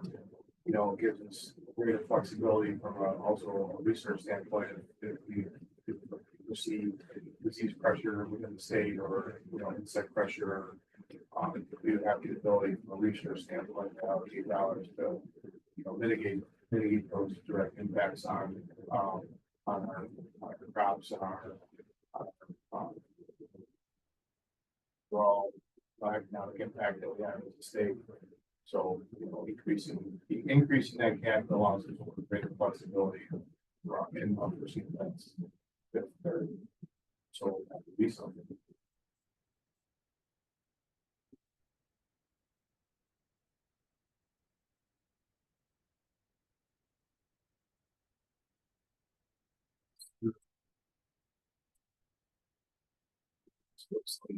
Online. Either of the callers like to make any statements to pass along to Director Boring.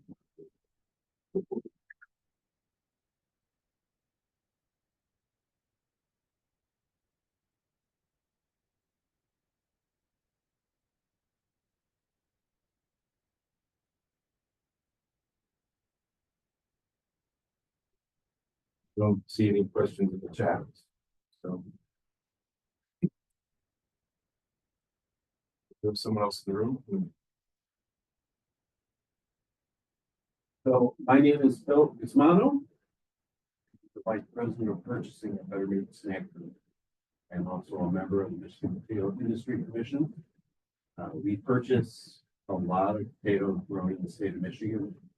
And the research and the process that the Michigan Potato Industry Commission goes through to help develop varieties is extremely important to us.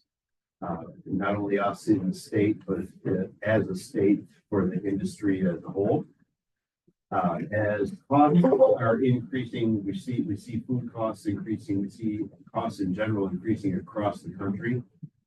And to limit the commission's ability to increase their revenue is short-sighted and bad for the industry. So I feel that giving them the opportunity when inflation strikes, or if any kind of issues that are not foreseen pop up, they need to be able to address those issues in a timely fashion, so to protect the industry, protect the ability of basically all the people that it helps to cover all the people that earn a living through the potato industry, all the way down to the manufacturers in our state and out of our state that use Michigan potatoes. So I am in support of allowing it.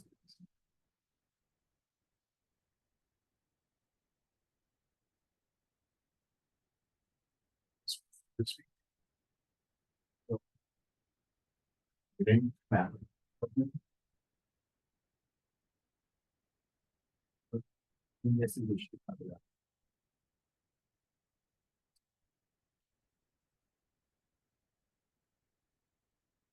Oh, they could add that the Michigan potato industry in Michigan is not in silos. We compete with potatoes from all other states. And the work the commission has done at this point is make our industry strong and more competitive. And if we come up short on funding needed to keep that going or even grow that, we'll let our competitiveness slide. Somebody else will pick up where we leave off. We don't want that to happen.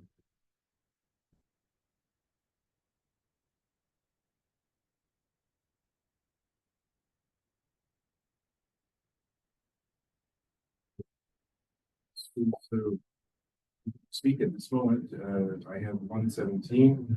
I personally don't think any public hearing should last less than a half an hour, as people maybe are traveling or thinking or getting ready. So there's nothing else right now. We'll go into recess and reconvene at 1:30.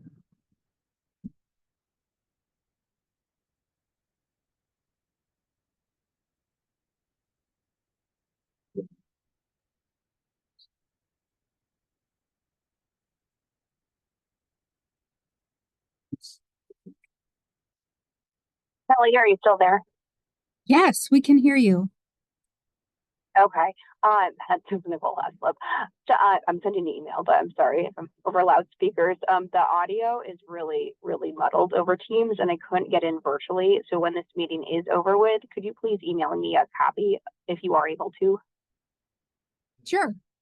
Absolutely. I'm looking at Brad. He said yes. I don't know if it's any better from your end recording, but it has been hard to hear. But thank you. Yeah, Nicole, Would I be able to add an email on that list too? yeah, so do you guys see the email in the chat, or are you on a phone? It wouldn't let us go, at least me go through virtually. I can send you an email. I'm on a phone.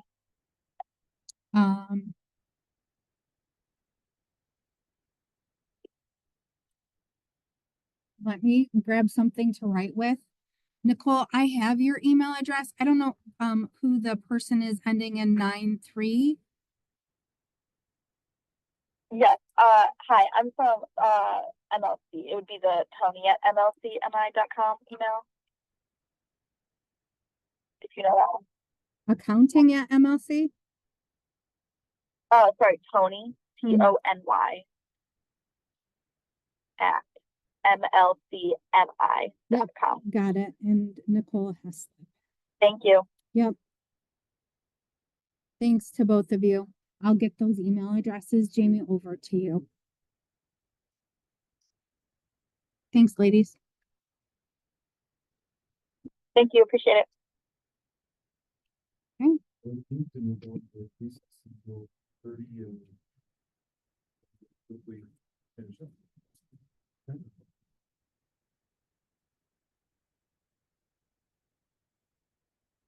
You guys wanna come get some lunch? I'm sorry, this ran so close together. I thought. So spelling his last name. Yeah, Gus. Gusmano.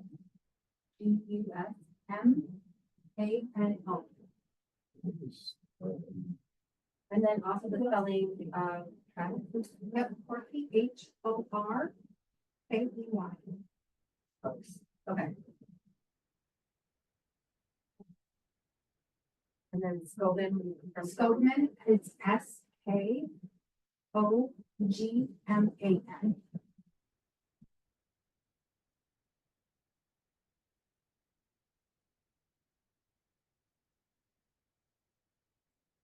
Someone probably better than mine.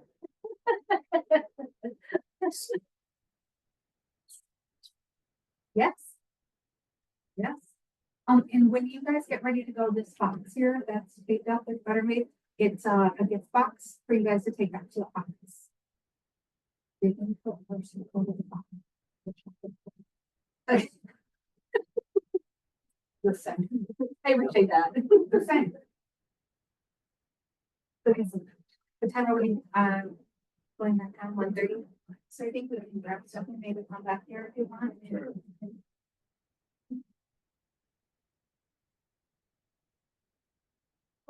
Hey, because it's right now.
No, so isn't there like a thing crediting it?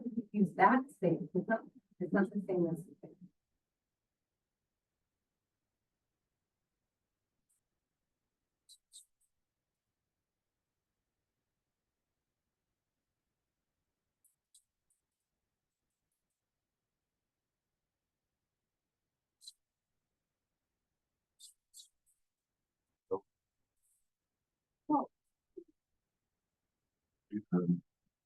With a commission across the ball. There's two rooms that can be split. Do they model things that way? I just feel like, I don't know. Something like when I walk in. May not have ever been here, but we've had commission meetings, we've had meetings here, we've done.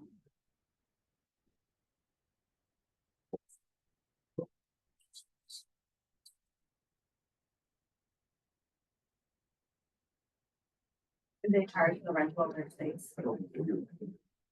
Never mind.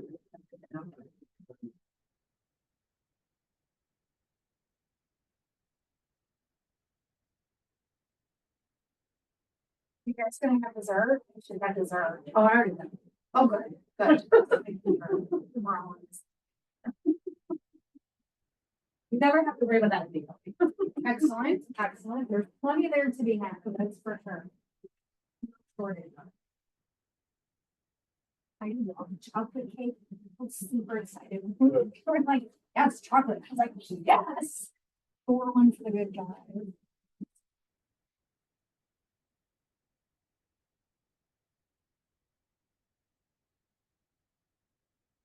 Things winding down for the year, Brad, for you, or things like crazy at the end of the year, trying to get things off and in?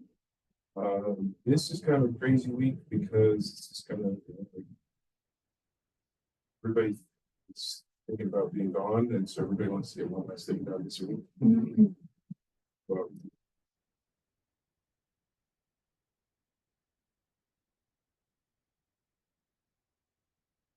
Well, I can be helpful after this week, because I'm working. In preparing anything, whatever you need to, write that stuff, let me know, or if I can be helpful.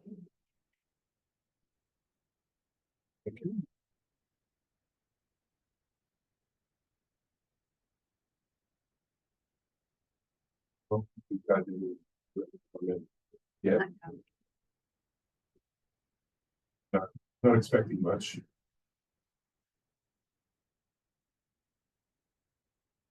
The threshold for this is there any support? And, you know, you get, we already had a significant percentage of the industry sign the petition saying to do it. And this is kind of the opportunity for, you know, if you got 20% of the industry says do this, and then 60% shows up and says don't do this, Right. then the director is put in the spot of going like, all right, which hasn't happened since.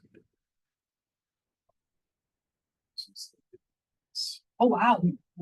The first time that Blueberry was talking about organizing.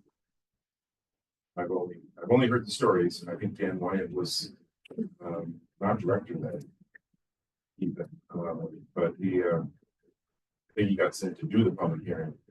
And there was so much anger at a proposed state checkoff that the decision was that we're not even gonna spend any time putting this to a vote. Because it's so overwhelmingly opposed, but.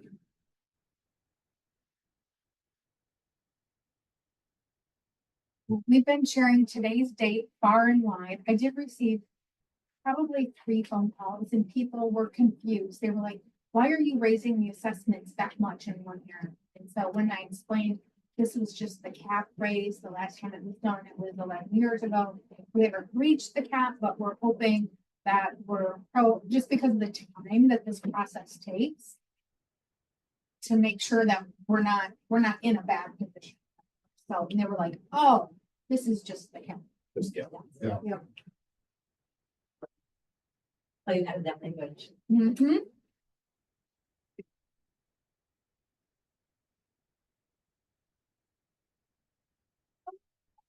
Right, I'll unmute because it's about time. Oh. Did you get it? Yes.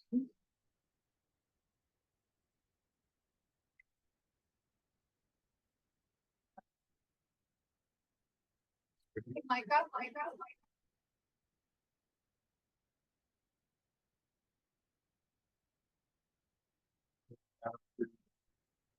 Welcome back, you guys.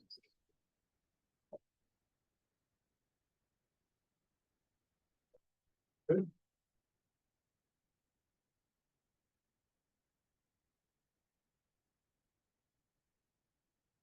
Time is 1:30.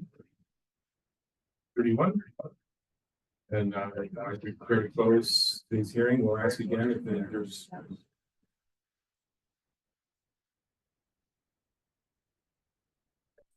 Ask again, if there's anyone either online with anything that they wish to speak, or anyone in the room who either has or hasn't spoken but would like to say any additional comments.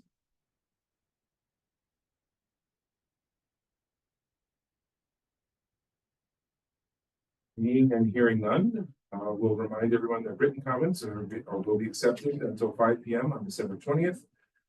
Thank you all to those who attended today's public comment hearing. Your interest in the matter is certainly appreciated.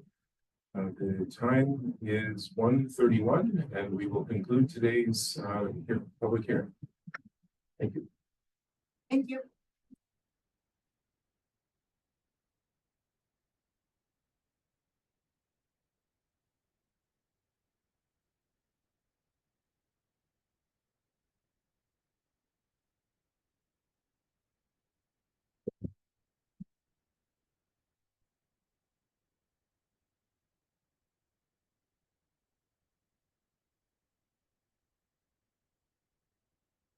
Don't make me happy. I didn't change or start deciding. I was gonna say, we didn't even change anything. Did you get something, was that Nicole Heslip and then? Yep, and then the other one is, it's the Michigan Legislative Consultants. Okay. So I'm gonna send that to Jamie right now. Afraid I heard at OLC, which is the group that is suing us about the propane commission. And I mean, they kind of don't like checkoffs, and they're. And it's pointed about the propane commission, and then there's some points they want to do this. Some of the different ones.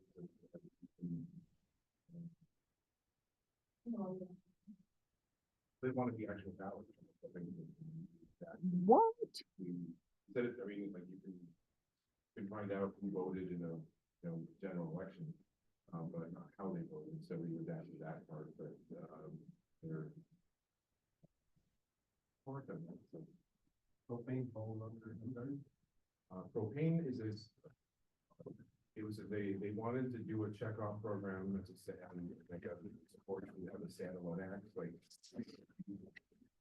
and